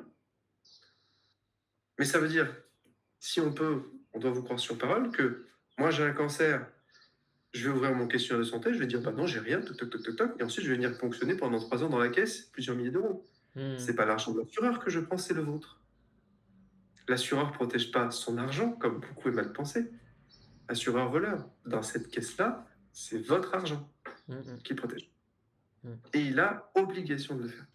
Donc, préparez-vous à tous ces documents. Cette recherche-là, quand on a en plus un bébé dans le ventre, les hormones qui bouillonnent, potentiellement papa qui est parti pendant quelques temps pour se refaire une psychologie, c'est une situation qui est désastreuse. Moi, quand j'ai les gens au téléphone, des fois ça pleure. C'est normal. Anticipez. De Hmm. toute façon, vous êtes censé, en tant que Français, avoir un historique médical de tout ce que vous avez fait. Alors, il y a mon espace santé meli.fr qu'on peut aujourd'hui utiliser, mais qui ne va pas reprendre votre historique. Ça, il y aura un sujet à faire dessus. Est-ce que c'est bien à faire? Est-ce que c'est pas bien à faire? Bon, en prévoyance, ça peut poser problématique de faire ressortir certaines choses que vous aimeriez pas faire ressortir. Mais il faut anticiper ça, aller chercher ces documents, c'est ce qui prend le plus de temps. Donc, rubrique mes paiements les 27 derniers mois, parce que maintenant c'est 27 mois. L'assureur vous demande sur 5 ans, mais en réalité, de toute façon, ça se voit sur le système, il n'y a plus que 27 mois. Avant, c'était 5 ans. Maintenant, le stockage, c'est 27 mois. Et l'attestation, dans la rubrique mes attestations, l'attestation des indemnités journalières. C'est quoi? C'est l'historique de vos paiements d'arrêt de travail. D'accord. D'accord? Parce que vous devez déclarer vos arrêts de travail de plus de 10 jours, de plus de 15 jours, de plus de 3 semaines, en fonction de l'assureur que vous avez sélectionné du questionnaire de santé. Comment on va vous demander ça? Pareil, s'il y a un arrêt de travail, dans ce document, il vous faut la copie de l'arrêt de travail. Alors là, c'est no man's land, il n'y a plus personne. Hmm, hmm. Comment je retrouve la copie de mon arrêt de travail? Bon courage. Si vous n'avez pas appris à stocker vos documents médicaux, vous allez apprendre à le faire. Là, c'est très important. Vous allez devoir aller retrouver le médecin, qui est parti à la retraite, pour beaucoup. C'est un joyeux moment. Vous allez contacter la CPM. Bah oui, la CPM, elle a une copie de tout, bien sûr. Non, elle stocke sur 27 mois. Ok. Donc là, vous allez vous retrouver avec un assureur à qui vous avez dit j'ai eu un arrêt de travail pour grossesse pathologique il y a quelques années. Il va vous dire oui, oui. Mais quel est le motif? Bah, grossesse pathologique? Non, c'est pas un motif. Hmm, hmm. Est-ce que c'est des contractions? Est-ce que c'est une dépression? Est-ce que c'est une anémie? Est-ce que c'est. Il y a énormément de pathologies derrière, et c'est Hmm, la pathologie qu'il va vous demander. Vous l'avez hmm, hmm. pas? Bah, alors là, vous allez vous retrouver dans une bataille juridique. Ça paraissait simple, le courtier était sympa, tout le monde était sympa. Finalement, c'est tous des voleurs et tout ça. Non, le système est prévu à la base pour que vous ayez les documents médicaux. Si le praticien n'a pas fait son travail correctement, c'est pas la faute de l'assureur ou du courtier. Hmm, hmm. Si vous n'avez pas stocké les documents au fur et à mesure parce que la loi vous demande de stocker les documents de banque tant de temps, les documents médicaux tant de temps et tout ça, parce que aujourd'hui c'est facile de retrouver ces documents médicaux, pas du tout. Vous allez vous rendre compte que c'est pas du tout les choses. Donc, à tout kiné qui démarre, à tout kiné aujourd'hui qui regarde cette vidéo, stockez une copie de tous les documents médicaux, ordonnance, arrêt de travail, demandez un compte rendu, une lettre systématiquement quand vous sortez d'un praticien. Hmm. D'accord? Ok. J'ai des kinés qui souscrivent des prévoyances et qui ont eu une magnifique question dans leur questionnaire. Avez-vous eu un traitement médical de plus de 3 semaines consécutives sur les 5 dernières années? Non. Pas spécialement hors contraception. Bah non, j'ai que la contraception. Dans avez-vous eu un traitement médical? Je vous rappelle qu'en tant que kinésithérapeute, vous faites un traitement médical manuel. Hmm. C'est un traitement. Et D'accord. beaucoup oublient de déclarer la kinésithérapie. Et entre kinésithérapeutes, vous faites beaucoup de kinésithérapie entre vous. Hmm, hmm, hmm. Certains se facturent même entre eux. Il faut le déclarer. Si vous ne le déclarez pas, fausse déclaration, vous tombez enceinte, grossesse pathologique, vous aurez votre dossier, ça traîne 3 mois. Au bout de 3 mois, on vous dit bah non, fausse déclaration, on résilie le contrat. Après, vous avez dépensé de l'argent, vous ne serez pas indemnisé, c'est l'angoisse assurée. Mhm. Ouais, D'accord. Donc, ouais, vous ouais. faites pas ça n'importe comment, n'importe quoi, et dites toujours tout ce qu'il faut dire sur le questionnaire de santé, hein. Cacher un élément où la question est clairement posée, vous ne passerez pas à travers. Mhm. Ouais, Vous ne clairement. passerez pas à travers. L'assureur va vous coincer, il vous demandera les documents. Vous vous direz, bah, vous pourrez toujours trier. Non, les documents vont ensemble. On n'a pas un arrêt de travail sans une prescription médicale. Mhm. Mhm. D'accord. Je vous arrête pour repos, il n'y a pas de traitement médical. Et du coup, c'est quoi C'est le motif, quoi. le motif de l'arrêt? Mhm. Ah, bah, j'ai des contractions. Dans ce cas-là, marquez contraction sur l'arrêt de travail. Mhm. On ne se pose pas la question. Ouais, D'accord. On comprend qu'il y a un repos pour contraction. Sinon, ça s'appelle un arrêt de travail potentiellement de complaisance. L'assureur n'a pas à le payer. Pour d'accord, ouais. protéger encore une fois votre argent. Ok, donc ça c'est encore un truc à prendre en compte vraiment quand on est dans le Ah cadre ouais. là de savoir, ah, ok, et toi tu pourrais prévenir par exemple, si maintenant on part sur un truc comme ça, tu pourrais dire, ben fais attention, demande bien le compte rendu là, si tu vas Moi, voir... j'explique à toute nouvelle prévoyance qui se souscrit, si vous avez un arrêt de travail dans les 2 premières années du contrat, on va vous embêter, pour prendre un mot poli, Hmm. pour tout vérifier. Ouais, ouais. C'est pas quelque chose de la malchance qui est contre vous, c'est un système anti-fraude qui est aujourd'hui nécessaire parce que avant votre arrêt de travail, qui est certainement un arrêt de travail qui n'est pas de confort, mais un vrai arrêt de travail parce que vous en avez besoin, avant vous, malheureusement, tout le monde n'a pas été aussi honnête. Hmm. C'est ça, ouais. Et les caisses ont tellement pris cher, on a vu la médicale s'effondrer, être achetée par Generali. On voit AXA qui dégrade son contrat. On voit la MACSF qui fait des infos prévoyance chaque année que je vous invite à lire, qui ne sont pas des newsletters, parce que dedans, il y a souvent une dégradation de votre contrat. Euh, et ce n'est pas une newsletter. Une newsletter, si on vous fait indiquer en haut de votre espace assuré que vous avez lu tel document info prévoyance à telle date et telle heure, ça devrait vous intriguer, hein. Hmm, hmm. Quand je reçois une newsletter par mail, si je la supprime, j'ai pas ça d'écrit quelque part. Hmm, hmm, hmm, D'accord. C'est parce que vous avez du coup indiqué, et c'est une preuve pour l'assureur, que vous avez pris connaissance du document que vous n'avez pas lu, certainement, parce qu'il y a en général 10 pages dans plein de sujets qui ne vous intéressent pas, mais il y a toujours un sujet sur la prévoyance dedans. Sinon, ça ne s'appellerait pas info prévoyance. hmm, hmm. Et donc, il faut faire attention à tout ça. Voilà. Mais il faut lire. Encore une fois, on peut pas faire confiance aveuglément à cet endroit-là. Hmm. Mais Ouais.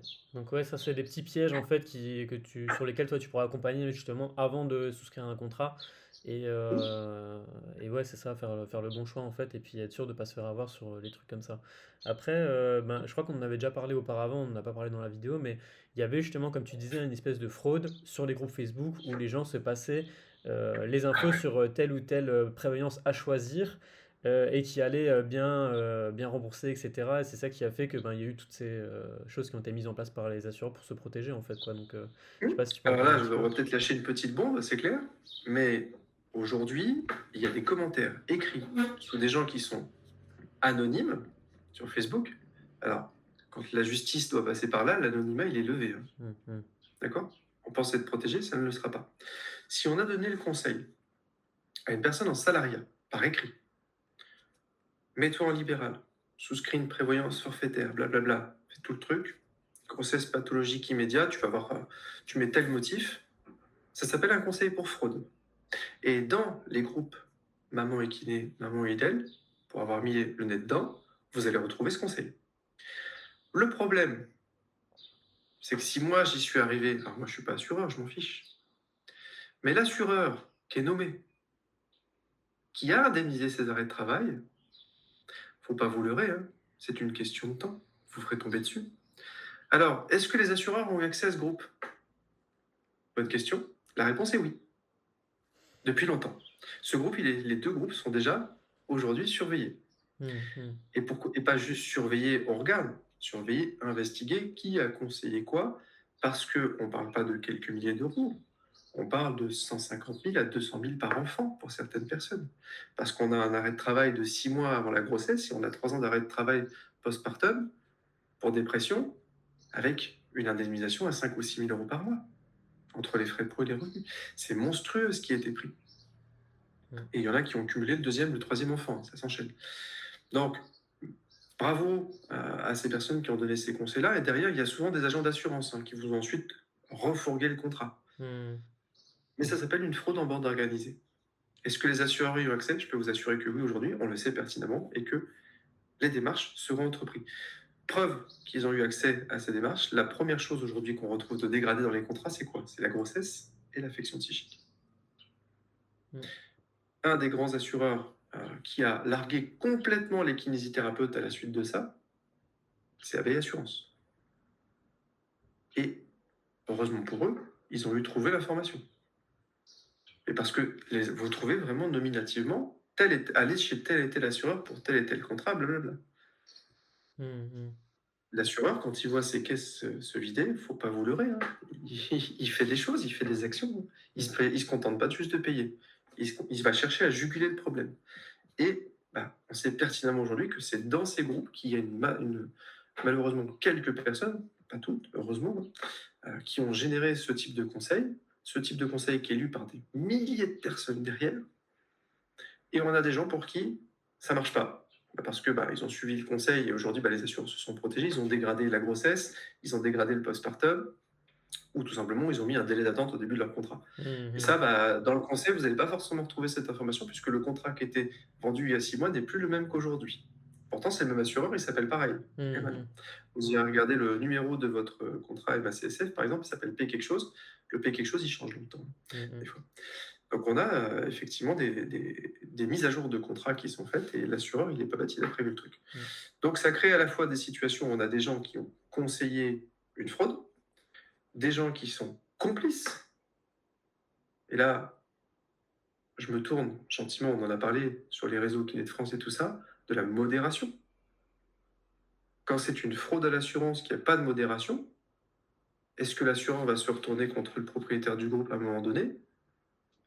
Il y a de fortes chances. Mmh De toute mh. façon, il va aller chercher son argent, hein, Oui, oui, c'est ça, et il dans tous les laissera cas, il très va avoir, même ouais. si ça prend 10 ans, l'assureur, il s'en fiche. Mmh.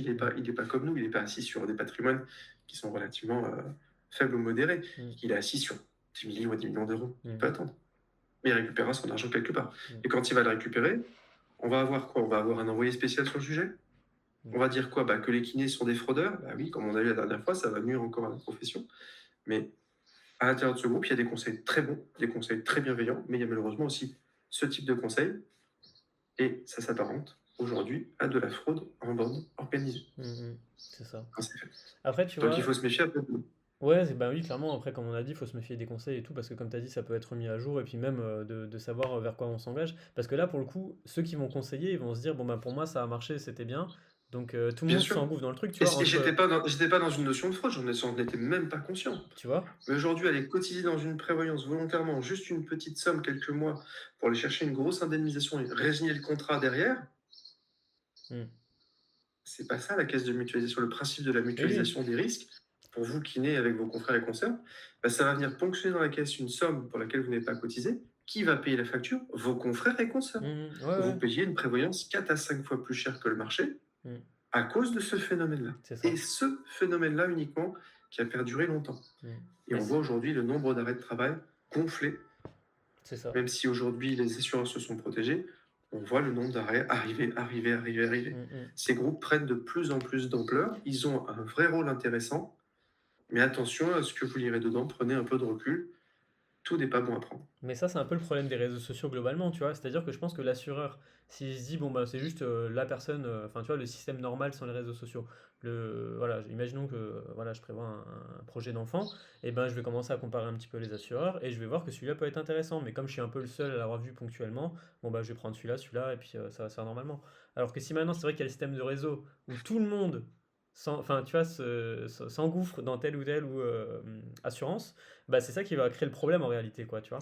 C'est parce Bien qu'il y a les sûr, réseaux, mais sinon, en somme, ça reste un bon conseil. Si maintenant toi-même, tu vois, pour l'assureur, c'était intéressant pour lui parce que ça lui permet d'avoir ben, des gens qui ont ce type de problème et d'attirer des nouveaux clients. Mais avec le phénomène de réseau, enfin, c'est plus le réseau qui fait que ça pose problème, quoi. Tu vois. ouais. Et cette augmentation ou ce coût de la prévoyance aujourd'hui, qui est quand même très élevé, hein, la prévoyance devient quasiment un luxe aujourd'hui, Mm, y compris pour des jeunes qui démarrent, sortir quand on n'a pas rentré un chiffre d'affaires, se dire on va payer 100 euros une prévoyance tous les mois, je comprends, ça refroidit. Mais c'était pas le cas avant. On mm, avait des prévoyances à 30 balles, à 50 balles qui couvraient très bien, qui payaient des bons montants. mm, De ce phénomène-là, on a vu, les prévoyances, augmenter à l'adhésion, générer ce qu'on appelle des augmentations techniques. Aucun assureur ne peut vous en protéger. Si la caisse d'indemnisation se vide plus vite qu'elle ne se remplit, l'assureur a obligation d'aller augmenter tous les assurés pour survivre, parce qu'il doit Mmh. s'assurer de pouvoir payer les uns et les autres. Oui, c'est ça. Mmh. Et D'accord? si maintenant je vais chercher une assurance, donc enfin une assurance, une prévoyance du coup pour pouvoir prendre mon congé maternité, etc. Est-ce que je dois dire à l'assureur que je compte avoir un enfant bientôt? Ou est-ce que même l'assureur il va se dire Non, bon bah je suis une femme non. tu vois d'une trentaine d'années, ben forcément le projet bébé va forcément arriver, tu vois? Ou est-ce qu'il va chercher à le deviner? Est-ce que c'est de la fraude le fait de pas dire que j'ai ce projet-là, tu vois? Non, À quel pas moment du tout. c'est. La question qu'on va vous poser, qui reflète bien les choses, déjà, c'est avez-vous connaissance d'une anomalie sur un bilan sanguin? Alors, une bêta-HCG élevée parce que vous êtes enceinte, c'est une anomalie sur un bilan sanguin. D'accord? La maternité ou la grossesse n'est pas une anomalie. Hmm. D'accord? C'est un état de santé tout à fait commun. Mais dans le cadre d'un bilan de santé, la bêta-HCG qui explose, c'est écrit en gras dans un examen sanguin, c'est une anomalie. Donc, D'accord. ne pas le dire, ça relève du coup d'une fausse déclaration. Autre question qu'on peut vous poser, avez-vous connaissance d'une hospitalisation prévue dans les 12 prochains mois? Vous êtes déjà enceinte? Ne pas déclarer qu'il y a un risque d'hospitalisation dans les 12 mois, vous pouvez vous retrouver ici en fausse déclaration, bien sûr. Hmm. Si par contre, vous tombez enceinte le lendemain du début du contrat parce que vous essayez déjà avant d'avoir un enfant, vous tombez enceinte après le début du contrat, il y a une hospitalisation, l'assureur ne peut pas vous dire, bah, dans le questionnaire de santé, vous auriez pu me le dire. Non.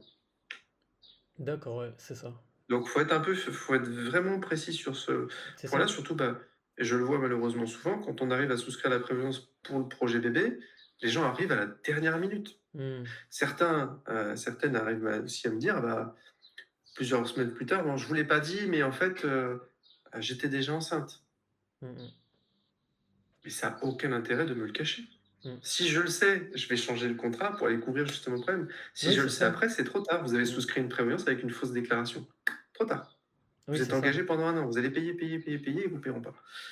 Donc, il faut vraiment être. Voilà. Avec un agent d'assurance, c'est un peu différent. L'agent d'assurance, il doit défendre sa marque. Oui. Hmm. Donc, quand il vous dit ça reste entre nous, vous avez de grandes chances que ça reste entre vous et la marque. Hmm, hmm, hmm. Le courtier, il n'a pas à défendre une marque. Il travaille avec différents intervenants, différents assureurs. Il a une obligation d'avoir plusieurs assureurs. Il n'a pas besoin de défendre un assureur. Alors, il y en a qui, effectivement, sont cul et chemise avec certains assureurs plus que d'autres, pourquoi pas, parce qu'ils sont mieux payés ou d'autres principes. Mais il n'a pas à aller donner une information à l'assureur qui irait vous nuire. Hmm, hmm. C'est ça, D'accord? ouais. Parce que tu vois, je suis en train de me demander à quel moment ça relève de la fraude, du mensonge par omission, du vrai mensonge, à quel point il faut dire être complètement honnête avec l'assureur ou avec le courtier. Enfin, stratégiquement, comment faire bien les choses aussi, tu vois, pour en tirer le maximum. Enfin, tu vois, c'est un peu ça qui est difficile comme question, tu vois. Ouais, alors la réponse, elle va pas te plaire. C'est parce qu'en fait, la bonne question, c'est pas à vous de vous la poser parce que vous ne connaissez pas le métier, c'est au courtier.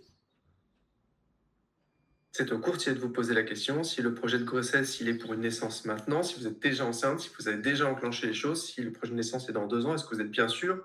Est-ce que monsieur est d'accord avec vous? Hmm, Euh, c'est un ensemble de questions qu'on pose en prise de besoin, qui fait partie d'une prise de besoin et pas d'une autre. Ça dépend de l'expérience aussi du hmm, hmm. courtier.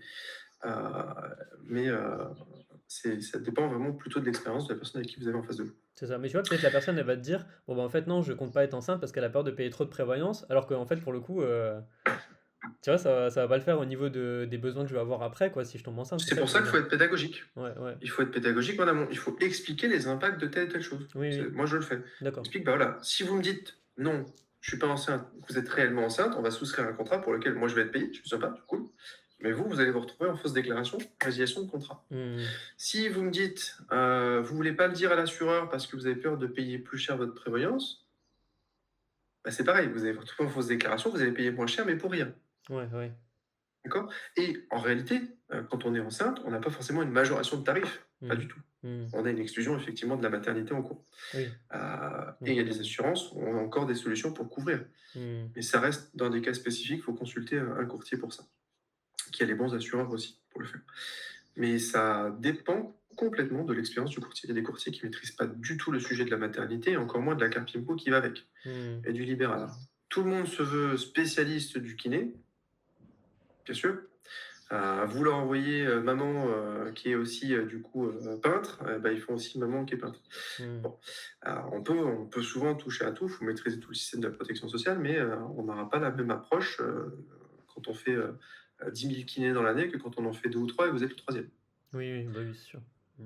Parce que vous êtes sur des professions très spécifiques, une carte PIMCO qui bouge en matière de prestations sociales, qui évolue, et ça c'est chouette. On a maintenant des prestations aussi sur le mi-temps thérapeutique. Mais en même temps, on a une complexité de gestion et une expérience de la structure qui fait que on sait nous pertinemment que la carte PIMCO, si vous attendez le troisième mois pour envoyer votre arrêt pour les prévenir que l'arrêt va durer, vous allez être payé au bout de 5, 6, 7 mois. Pas parce qu'ils sont méchants, pas parce qu'ils sont malveillants, mais parce qu'ils n'en peuvent plus. Mmh. Le nombre d'arrêts, nous on le voit, il explose. Mmh. Et si on se dit, bon, moi, j'ai pas besoin de prévoyance, je passe toujours à travers les arrêts où je me financerai tout seul, ouais, vous ferez ça au premier arrêt, promis. Au Mmh. deuxième, vous allez revenir, Mmh. dans la mesure où malheureusement l'état de santé le permet. Pourquoi? Parce que il y a l'arrêt de travail et il y a ce qui s'appelle la rechute. Donc si on a pu se financer la première fois et qu'on a une rechute immédiate, la trésor a disparu. Je vais faire un crédit. Ouais, mais non. La chute des revenus s'est posée. Quand vous allez vouloir faire un crédit Ils en voudront pas. disant j'ai été payé pendant un an par la sécurité sociale, mais ils vont vous rigonner. Oui, ça, ils vont pas accorder de crédit On va pour dire, une mais raison, ça c'est pas du revenu, ça. ouais, c'est ça. Oui. Un revenu, c'est un BNC, point. Mmh. Donc il y a je prête, il n'y a pas, je prête pas. Mmh. D'accord? Yes. Voilà. Donc c'est ça s'anticipe, Mmh. encore une fois. Mais là, encore une fois, du Mais coup, c'est plus un intéressant an, que un an avant, c'est bien. un an Un an avant, avant ouais, la comme on naissance, disait. Ouais, c'est ça, dans l'idée, ouais. c'est un bon objectif, ça se passe super bien. Des fois, ça se bouscule un peu. Donc, si ça se bouscule un peu, on a quand même pris quelques mois d'avance. Mmh. Mais un an, je pense que c'est vraiment bien. Ouais. D'accord. Et plus, c'est encore mieux. Oui, oui. Au plus Parce que tôt, c'est mieux. on peut avoir des primes de maternité plus importantes par rapport à certains contrats. D'accord, OK, OK. Mais minimum un an, dans l'idéal, quoi. Dans l'idéal, minimum un an. Ouais. OK, ça marche. Ah non, c'est bien. Et donc, c'est encore, enfin, pour le choix de l'interlocuteur, c'est encore intéressant d'avoir plutôt un courtier qu'un assureur directement, parce qu'on peut être totalement honnête, en fait, sur le projet, et pas se dire, bon, moi, je vais essayer de cacher tel ou tel truc, ou il va me mentir sur ce que j'ai le droit, ou non, enfin, pour Oui, avoir un alors argument. vous allez avoir un document qu'on trouve pas partout chez les courtiers, mais qui pourtant est une obligation légale. Donc déjà, ça vous donne aussi un niveau sur le courtage qui est fait. On a obligation en tant que courtier d'émettre une fiche conseil. Dans la fiche conseil, il y a une prise de besoin. Si le contrat ne correspond pas à à la prise de besoin, donc par exemple, j'ai un projet maternité, je veux être couverte parfaitement pour la maternité, j'ai choisi tel contrat recommandé par le courtier et je me rends compte finalement plus tard que le contrat n'est pas adapté à la maternité. Si le courtier n'a pas écrit dans son analyse, parce qu'on doit poser une analyse, le contrat correspond aux besoins qui ont été remontés, le courtier engage ses RCP dans son erreur. Hmm. Parce que beaucoup de courtiers ignorent, et c'est ce sur quoi je me régale moi en ce moment dans les dossiers de défense qu'on peut faire avec certains. Donc on peut effectivement se retourner dans ce cas-là contre le courtier. Si c'est un agent d'assurance qui n'a qu'un contrat à vendre, Hmm. à votre avis, est-ce que vous pouvez vous retourner contre lui parce qu'il vous a pas recommandé le bon contrat? Non, ouais, du coup, non. Eh ben non. Hmm. Donc vous avez une sécurité complémentaire chez le courtier, que vous n'aurez pas chez l'agent d'assurance. Hmm. Il n'a qu'un contrat, c'est forcément le meilleur du monde. Le courtier a une obligation d'analyse et de proposition de plusieurs solutions. Et d'apporter une analyse écrite, concrète, dans ce qu'on appelle une fiche conseil. Si la fiche conseil n'a pas été émise parce que le courtier ne fait pas ses obligations, et ça arrive à beaucoup plus de personnes qu'on ne pense aujourd'hui, des gens qui n'ont tout simplement pas connaissance des obligations légales parce qu'ils travaillent seuls ou alors il y en a qui travaillent volontairement mal, vous avez en tout cas chez le courtier un document qui vous permet de vous sécuriser. Et si le document n'est pas émis, vous passerez, et j'invite chacun à le faire, en médiation des assurances. Et en médiation des assurances, c'est gratuit. Il faut d'abord déposer une réclamation. On fera une vidéo sur comment se défendre. C'est super intéressant. C'est gratuit. Vous devez faire une réclamation écrite et avoir une réponse écrite de l'interlocuteur ou une absence de réponse. Vous saisissez le médiateur, vous lui apportez toutes les preuves des échanges. Et là encore, supprimez pas vos mails. Demandez un écrit. Quand vous demandez si c'est parfaitement couvert, encore une fois, s'il n'y a pas d'écrit et qu'on vous appelle, ça sent pas bon. hein. Si on vous laisse un écrit, un extrait de conditions générales, bon, bah, vous êtes tranquille et gardez l'écrit. Mais s'il n'y a pas de fiche conseil, on dit en assurance que le doute profite à l'assuré. Mmh mh. Et c'est une notion très importante de la médiation qui fait un travail formidable. On arrive aujourd'hui à faire indemniser des gens par la RCP du courtier ou par le courtier lui-même. Parce qu'il y a un défaut, ce qu'on appelle de distribution, que Mmh. vous ne pourrez pas faire valoir chez votre agent d'assurance. Mmh. D'accord, d'accord. Donc ça, Parce c'est que lui, il encore, vous dira, bah oui, oui, effectivement, moi, vous voulez une couverture de la grossesse, j'ai une couverture de la grossesse, elle est minable, mais j'en ai une. Vous n'avez pas lu l'intérêt de la couverture, vous l'avez signé, c'est pas mon problème. mmh. C'est ça, mmh. OK. Donc là, c'est un argument encore, en plus pour, se dire: «Bon, bah, je vais aller voir le courtier», qui en plus va avoir, ma situation globale, même au niveau des autres prévoyances que j'ai, les mutuelles, Mm. voilà, de l'ensemble vraiment de Et mon qui vous profil, quoi. coûte rien. Mmh. C'est l'assureur qui va payer le courtier dans cette démarche. Alors, j'ai des confrères et des consoeurs qui prennent, encore une fois, des forfaits d'avance, qui Mmh. payent 50 balles, 100 balles pour l'étude, l'analyse, qui prennent d'ailleurs beaucoup plus, vous n'avez même pas, vous avez aucune garantie de résultat. Mmh. On ne prend pas. Mmh. Voilà, vous arrivez, on fait la prise de besoin, vous trouvez le contrat, la fiche conseil, on souscrit, Toi, c'est vous gratuit n'avez rien total, quoi. réglé. Complètement Vous gratuit, n'avez quoi. rien à régler pour Mmh. le service, en tout cas que nous on propose. Mmh. OK, top. Par contre, vous avez toute la protection qui va avec, l'expérience. Et puis pour ceux qui nous connaissent déjà sur les réseaux, donc je pense qu'on a. Maintenant, j'ai des ambassadeurs que je remercie franchement encore du fond du cœur. Je vois derrière des posts, j'ai des personnes qui tout de suite disent allez voir Guillaume Lapointe. Mmh mh. Merci encore. Ça me fait extrêmement plaisir. Et ça me force à continuer ce qu'on fait. Et on a encore pas mal de choses à organiser, à faire Mmh. pour améliorer justement bah, la vie des kinés en libéral. Mmh, tout à fait, c'est pour ça, c'est top, trop bien. Mais du coup, pour revenir un petit peu sur la situation libérale, donc il y a quand même Mhm. plusieurs statuts différents, ça on n'en a pas parlé, tu vois. Tu peux être titulaire, tu peux être remplaçant, tu peux être assistant, collaborateur, même avoir ben, du coup son cabinet en achat, en crédit. Enfin, c'est quoi la situation idéale, on va dire? Parce que je pense en tant que remplaçant, ça peut être peut-être compliqué. Peut-être le top, ça serait d'être titulaire parce que du coup, tu prends un remplaçant et puis le remplaçant, ben, tu prends encore un petit peu de rétrocession là-dessus et puis tu vois. Donc, Rien ne vous empêche d'être en arrêt maladie, payé, et d'avoir un remplaçant qui fait le travail à votre place. ouais, c'est ça qui Est-ce est, que c'est une bonne situation? Je pense que c'est une bonne situation, c'est la meilleure situation, quoi. Le mieux, ça serait clairement. d'être titulaire plutôt que d'être remplaçant, on va dire. Ouais, Ou et une assistant, en question tout qu'on cas. m'a posée cette semaine, justement, qui est très récente, et pourtant elle est quand même assez logique, on aurait dû se la poser plus tôt, mais je suis un remplaçant. Je suis en remplacement. J'ai un contrat qui se termine là en juin. Hmm, Je suis en arrêt maladie. Est-ce que je vais être payé par la prévoyance? Oui, oui, oui, bien sûr, même si votre arrêt de travail il dure 3 ans. Tout à fait. d'accord, ok. Donc même si Ce je suis n'est pas remplaçant. lié à un contrat, c'est lié à une immatriculation. Ok, OK? Donc ça a vraiment un intérêt. Oui. d'accord. Même si je suis statut remplaçant, alors c'est ça que tu dis. Même si on est heureusement, on paye tous les arrêts maladie long terme des remplaçants ici, bien sûr. D'accord, ok, ok. Ok. Ouais, c'est une question récente. Je remercie la personne qui me l'a posée, qui fait partie justement du groupe. C'est une question très intelligente et je suis content de pouvoir du coup la porter ici. Oui, ça pose aucun souci. On a la même prestation, que l'on soit titulaire, remplaçant, collaborateur ou assistant. On a la même prestation, les mêmes droits. Il y a juste la prise en charge des frais professionnels qui sont différents quand on est remplaçant ou qu'on est titulaire, parce qu'on n'a pas les mêmes. Mhm. D'accord? Quand on est remplaçant, on a une rétrocession qui est dans la majorité des cas un pourcentage de ce que l'on doit. Alors, s'il y a un pourcentage minimum, un forfait minimum à verser, on peut le prendre en charge dans la prévoyance. Encore une fois, si ça a été posé la question au départ et bien prévu. Si ça a été passé à trappe, bah, tant pis, c'est pour votre pomme. Ceux qui ont une rétrocession en pourcentage seul, je le vois souvent dans les contrats. La rétrocession est intégrée dans le contrat de prévoyance, mais elle ne sera pas payée, puisque sur un contrat indemnitaire pour les frais professionnels, vous allez devoir apporter la preuve du versement. Hmm. Bah, vu que vous ne le versez pas, il n'y a pas de remboursement de la prévoyance, et donc vous avez payé en amont tous les mois pour une prestation que vous ne verrez pas. D'accord, d'accord. Donc, il y a des questions en prise de besoin. Est-ce que cette rétrocession, elle est fixe? Est-ce qu'il y a un minimum? Est-ce qu'il y a un plafond? Hmm. Si elles sont inversées, c'est des questions qu'on pose aujourd'hui, que vous ne trouverez pas forcément dans les prises de besoin, parce qu'il faut connaître le milieu du kinésithérapeute. Oui, c'est ça, ouais, ouais. Mais ouais, c'est encore une fois, ça c'est un truc, c'est spécifique. Et je le rappelle, les frais professionnels, par pitié, pas en Madelin.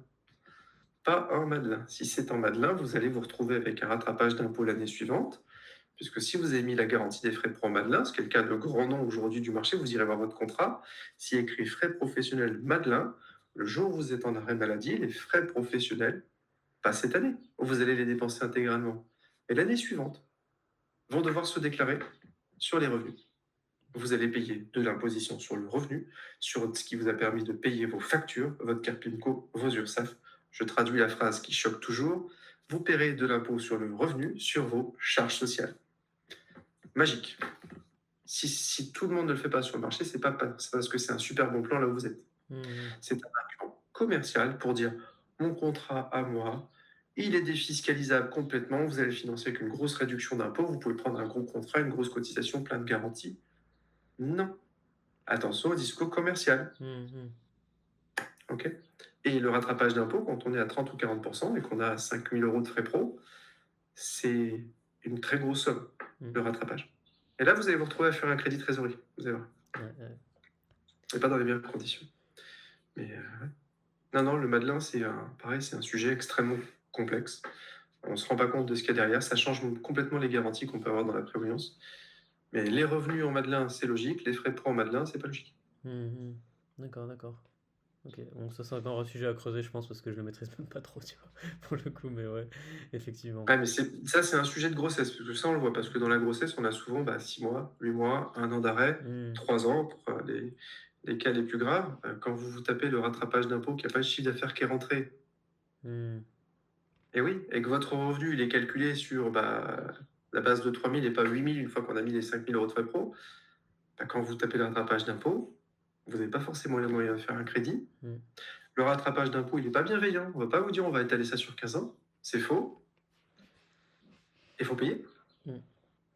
Comment on fait? Mhm. Vous avez un bébé, je vous rappelle. En plus, vous avez vous, le bébé, la famille, souvent. Mhm. Et oui, le super bon plan n'était pas du tout adapté. Ouais, effectivement. Euh, Maintenant, pour le choix d'une prévoyance, enfin, du coup, c'est quoi les meilleures prévoyances? Tu vois, ça c'est la question. Mais comme on a dit, je pense qu'il y a des prévoyances adaptées, mais est-ce qu'il y en a certaines qui sont plus connues que d'autres? Ou est-ce que il y a vraiment des éléments à prendre en compte où tu te dis vraiment ça, faut faire gaffe, c'est des pièges, et il faut vraiment que je regarde ça en priorité pour bien choisir ma prévoyance? Bon, après, comme on l'a dit, il y aura des prévoyances individuelles, mais si tu peux déjà donner des conseils là-dessus, globalement. Alors, j'adorerais te donner une liste précise, mais la liste précise, elle va dépendre malheureusement de l'état de santé de la personne que j'ai en face de moi. D'accord. Et une prévoyance qui couvre parfaitement la grossesse, mais qui derrière ne va pas couvrir le dos, je ne peux pas te donner le nom. Hmm, hmm. Parce que si j'envoie au travers de cette vidéo un kinésithérapeute vers une prévoyance qui va mal couvrir le dos, c'est du défaut de conseil pur. D'accord, d'accord. Ok. D'accord. Et en fonction de l'état de santé de la personne, je peux dire, eh ben, va sur cette assurance, elle est géniale, mais si je sais pertinemment qu'il y a une grossesse pathologique qui a déjà eu lieu, j'envoie une personne vers un contrat qui couvre parfaitement la grossesse, mais qui va l'exclure. Hmm, hmm, hmm. Ouais. Donc, je ne peux pas, comme je le dis sur les réseaux, vous donner un nom, allez-y. Mon métier n'existerait pas sinon, hein. On serait Hmm, tous chez la même personne, en avant-marche. hmm. Et non, ça dépend du cas par cas. Et en fonction du revenu, des frais pro, du code postal, c'est pas du tout la même tarification, Hmm, attention, hein. hmm. Vous allez voir une prévoyance souscrite à Marseille et au fin fond de la Creuse, pas du tout le même tarif. Pourquoi? Parce qu'il y a moins d'arrêts au fin fond de la Creuse que si vous allez à Marseille. Ouais. D'accord. Hmm. Eh oui, il y a une caisse nationale, il y a des caisses qui sont par région, ça dépend du système de l'assureur. Mais ça dépend ouais, de beaucoup, beaucoup de facteurs. Et non, s'il y C'est avait. Et ultra puis, je peux variable. vous donner un nom aujourd'hui, genre de la vidéo, et on l'a vu pertinemment sur des grands noms de ce monde, où depuis la vidéo, le contrat n'a plus du tout la même tête. Oui, c'est ça, ça peut Et les encore varier. premières garanties qui sont dégradées par les assureurs aujourd'hui, c'est l'affection psychique Hmm, ou la grossesse patho, parce que ce sont les deux premières causes utilisées par les kinésithérapeutes, hmm, notamment les femmes, hmm. Ok, d'accord. fatales. Mais parce que tu vois, tu donnais certains points, genre par exemple le délai de carence qu'il fallait vraiment faire attention, ou le délai d'attente, je sais plus exactement, mais ça c'est le genre de truc où il Le faut délai vraiment faire d'attente gaffe en fait, maladie, quoi. ouais. Ouais, c'est Il ça. bouge, c'est pareil, d'un contrat à l'autre, il bouge. Sur un même contrat, dans le temps, Hmm, l'assureur peut modifier ses garanties. hmm, Donc il y a effectivement aujourd'hui encore 2, voire 3 bonnes prévoyances qui peuvent couvrir immédiatement. C'est-à-dire, j'ai un projet de grossesse, je ne suis pas encore enceinte, mais peut-être que je le serai la semaine prochaine. On a une solution. hmm, hmm. D'accord. Et si jamais la personne est déjà enceinte, en fonction de la période où on est, on peut également avoir une solution. Mais là aussi, je ne donnerai pas de nom parce que ça dépend vraiment spécifiquement de la situation de la personne et également de l'état d'esprit. Hmm. d'accord? Mmh. Je n'irai pas accompagner quelqu'un qui va me dire, clairement, hein, et c'est pas contre elle, c'est pour les autres, qui me dit: «Oh moi je prends juste une prévoyance pour couvrir ma grossesse et je me casse». Bah, Mmh. c'est super, mais là vous allez sortir énormément de la caisse. Qu'est-ce qui va se passer l'année prochaine? Bah, moi au 1er janvier, tous les clients de la caisse vont recevoir une gentille lettre d'augmentation et je vais avoir plusieurs milliers de personnes qui vont m'appeler en disant: «Ah bah, moi faut que je change, Mmh. faut que je Mmh. change, faut que je Mmh. change». C'est de l'angoisse. Ouais, Il ouais, faut ouais. penser aussi à Mmh. notre état d'esprit. On est aussi, on est tributaire des changements des assureurs. On n'est pas décideur, hein, on est Mmh. tributaire Mmh. et c'est typiquement le comportement aujourd'hui qu'il faut enrayer. Parce que ces gentilles personnes, elles pensent effectivement à elles et à leur enfant, pourquoi pas? Mais derrière l'impact pour tous les kinésithérapeutes de France, il est énorme. Mmh. Et il est sur toute une carrière. Mmh. Mmh. Regardez ce que ça coûte une prévoyance sur une carrière. Vous allez, si vous le calculez sur une carrière, c'est une catastrophe. Mmh. Mmh. Et si vous aviez une prévoyance comme il y a 5 ans, avant les augmentations qu'on a aujourd'hui, plutôt que de payer 50 balles, vous payez 300 balles aujourd'hui sur une carrière, et vous avez acheté une maison, hein, 2 maisons. Mmh. Mmh. C'est impressionnant. Mmh. Mais c'est à cause de ce comportement, malheureusement, aujourd'hui. Donc je préfère dire, allez-y en direct. Moi, je veux pas être complice, entre guillemets, de ça. Après, une personne qui démarre, qui a pas de prévoyance, qui a un projet de bébé, je vais l'accompagner, au contraire, parce qu'elle prend une prévoyance au début de sa carrière. Donc c'est vraiment le phénomène, je veux me couvrir. Oui, c'est ça, puis Ça, après elle c'est va dit. rester avec la Ça, il y a pas prévoyance de et puis, souci. oui, c'est ça. La Mmh. personne qui a 10 ans qui a 10 ans d'exercice, qui a pas de prévoyance, qui veut souscrire une très grosse prévoyance forfaitaire là, parce qu'elle sait pertinemment que le projet de grossesse est imminent. Mmh. Si derrière, il y a et qu'elle me dit, hein, en général, on me le dit pas, donc je me pose pas de souci, mais si on me dit pertinemment, bah, moi, c'est juste pour la grossesse et voilà, je veux, un très gros contrat, machin, mais putain, après une fois que le bébé est passé, je le résilie. Je dirais: «Merci, au revoir». Mmh. Mmh. Et pas parce que je lui en veux, mais par protection des autres. Oui, Parce que ça, c'est ta derrière, morale en fait l'impact, là il du coup. est C'est énorme toi pour tout le monde, y compris pour les courtiers. c'est ça, c'est toi ta morale en fait aussi quoi, en fait.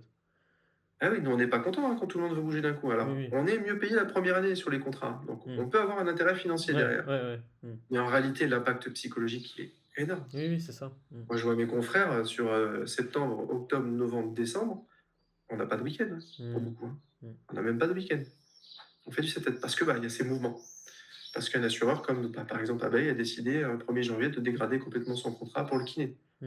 Mmh. Parce que, bah, il y a un message derrière. April qui fait une augmentation de 45 des assurés. Mmh. Une deuxième année de suite. Bah, c'est pour dire, on est gentil, mais si vous voulez rester, bah, va falloir, maintenant renflouer la caisse parce que, bah, ceux d'avant ont vidé. Mmh.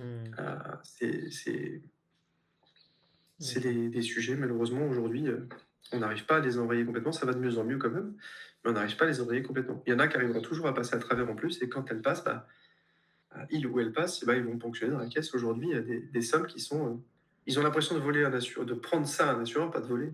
On va pas utiliser les mauvais termes, mais ils vont un peu l'impression de prendre ça à un assureur parce que l'assureur, c'est un voleur et puis, bah, si on peut le faire casquer, tant mieux parce qu'il est richissime. Mmh. Mais non, c'est une caisse que l'assureur gère, qui contient votre argent à vous, Mmh mh. kinésithérapeute. Mmh. Et infirmier, en général, c'est par caisse de retraite. Mmh. Donc adhérent Carpilco. OK. Et voilà. Donc du Donc coup, c'est pas n'importe qui à qui vous prenez l'argent. c'est ça, pour bien Des fois, on n'a pas choisir, le choix. il faut vraiment venir avec toi et puis, enfin, en tout cas, prendre quelqu'un de compétent pour pouvoir vraiment choisir la mutuelle, enfin la mutuelle, la prévoyance la plus adaptée en fait, quoi. Les deux, Ouais. du coup. Même Mmh. l'assurance emprunteur aussi, hein, il y en a qui se doutent pas, mais il y a des trous dans l'assurance emprunteur. Mmh. Donc on pense qu'on va avoir son crédit prévu de prix en charge et tout ça, mais pas du tout. L'assureur, il a prévu des trucs. Dans les contrats banques, on trouve des textes, mais on se régale quand on les trouve, hein. Mmh. Mais bon, Mmh. et dans certains contrats d'assureur aussi. Mais il faut, pour chaque élément, effectivement, aller voir les choses. Mmh. C'est ça. OK. Autre chose également, pour ceux qui ont des PER, alors on peut mettre en pause le versement sur le PER. Sachez, contrairement à ce que j'ai des écrits de directeurs d'agence qui disent à leurs clients: «Non, vous avez une obligation de versement». On les fait tomber ceux-là.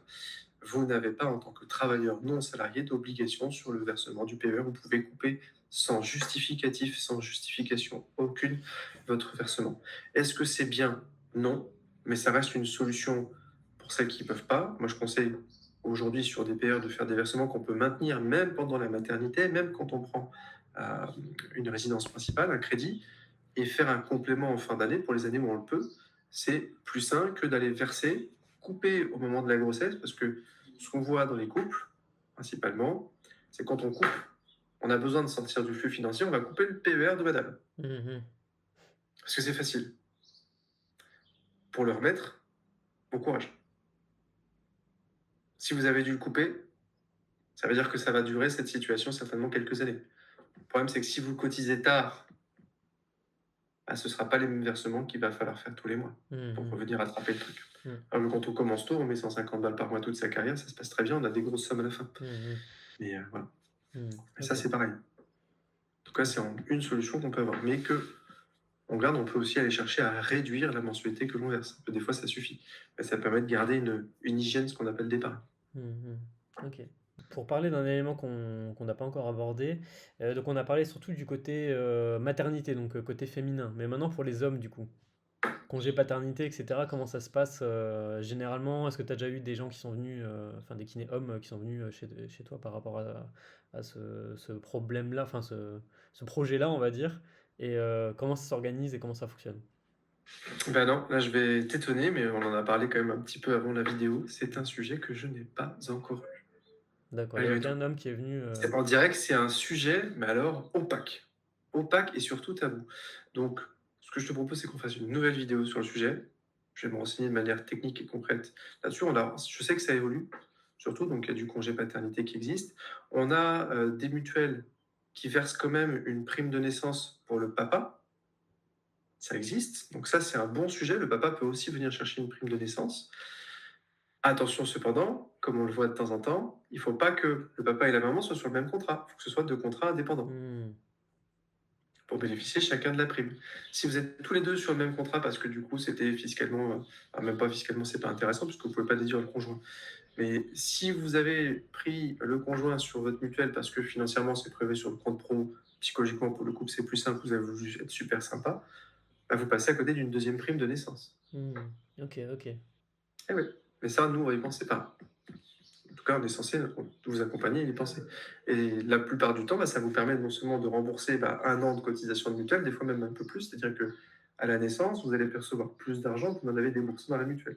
Ah ouais, d'accord, ok. Ah, c'est pas mal ça.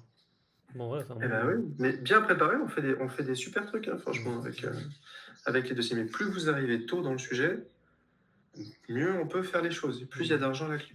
Hmm. Plus vous arrivez tard et à l'arrache, des fois, bah, malheureusement, on n'a pas la solution. Hmm. Hmm. Et je le dis. Ah, je dis, bah là, moi, ça m'est déjà arrivé de dire, voilà, c'est trop tard, je peux rien faire. Hmm. Alors, il y a toujours un petit truc à faire, mais il n'y aura jamais de quelque chose à faire qui va vous sécuriser complètement. Oui. Et donc, bah, vous Ça, allez puis à vivre quel dans le prix des doute fois, pendant quoi. toute la maternité ou la Ouais. grossesse. Donc, Hmm. c'est compliqué. Donc, il faut y arriver tôt. Est-ce qu'on a besoin d'attendre la fin de son engagement dans sa prévoyance actuelle? Non. Non, non et non. On peut mettre une prévoyance complémentaire le temps de la grossesse. D'accord, ouais. Oui. Ok. Si vous avez choisi la mauvaise prévoyance, bah déjà, il vaut mieux le savoir. Donc, venir poser la question, ça vous coûtera 20 secondes, peut-être. Je pense que c'est accessible à tout le monde. On trouve mon nom sur les réseaux assez facilement. Et puis là, je suis dans le groupe de toute façon.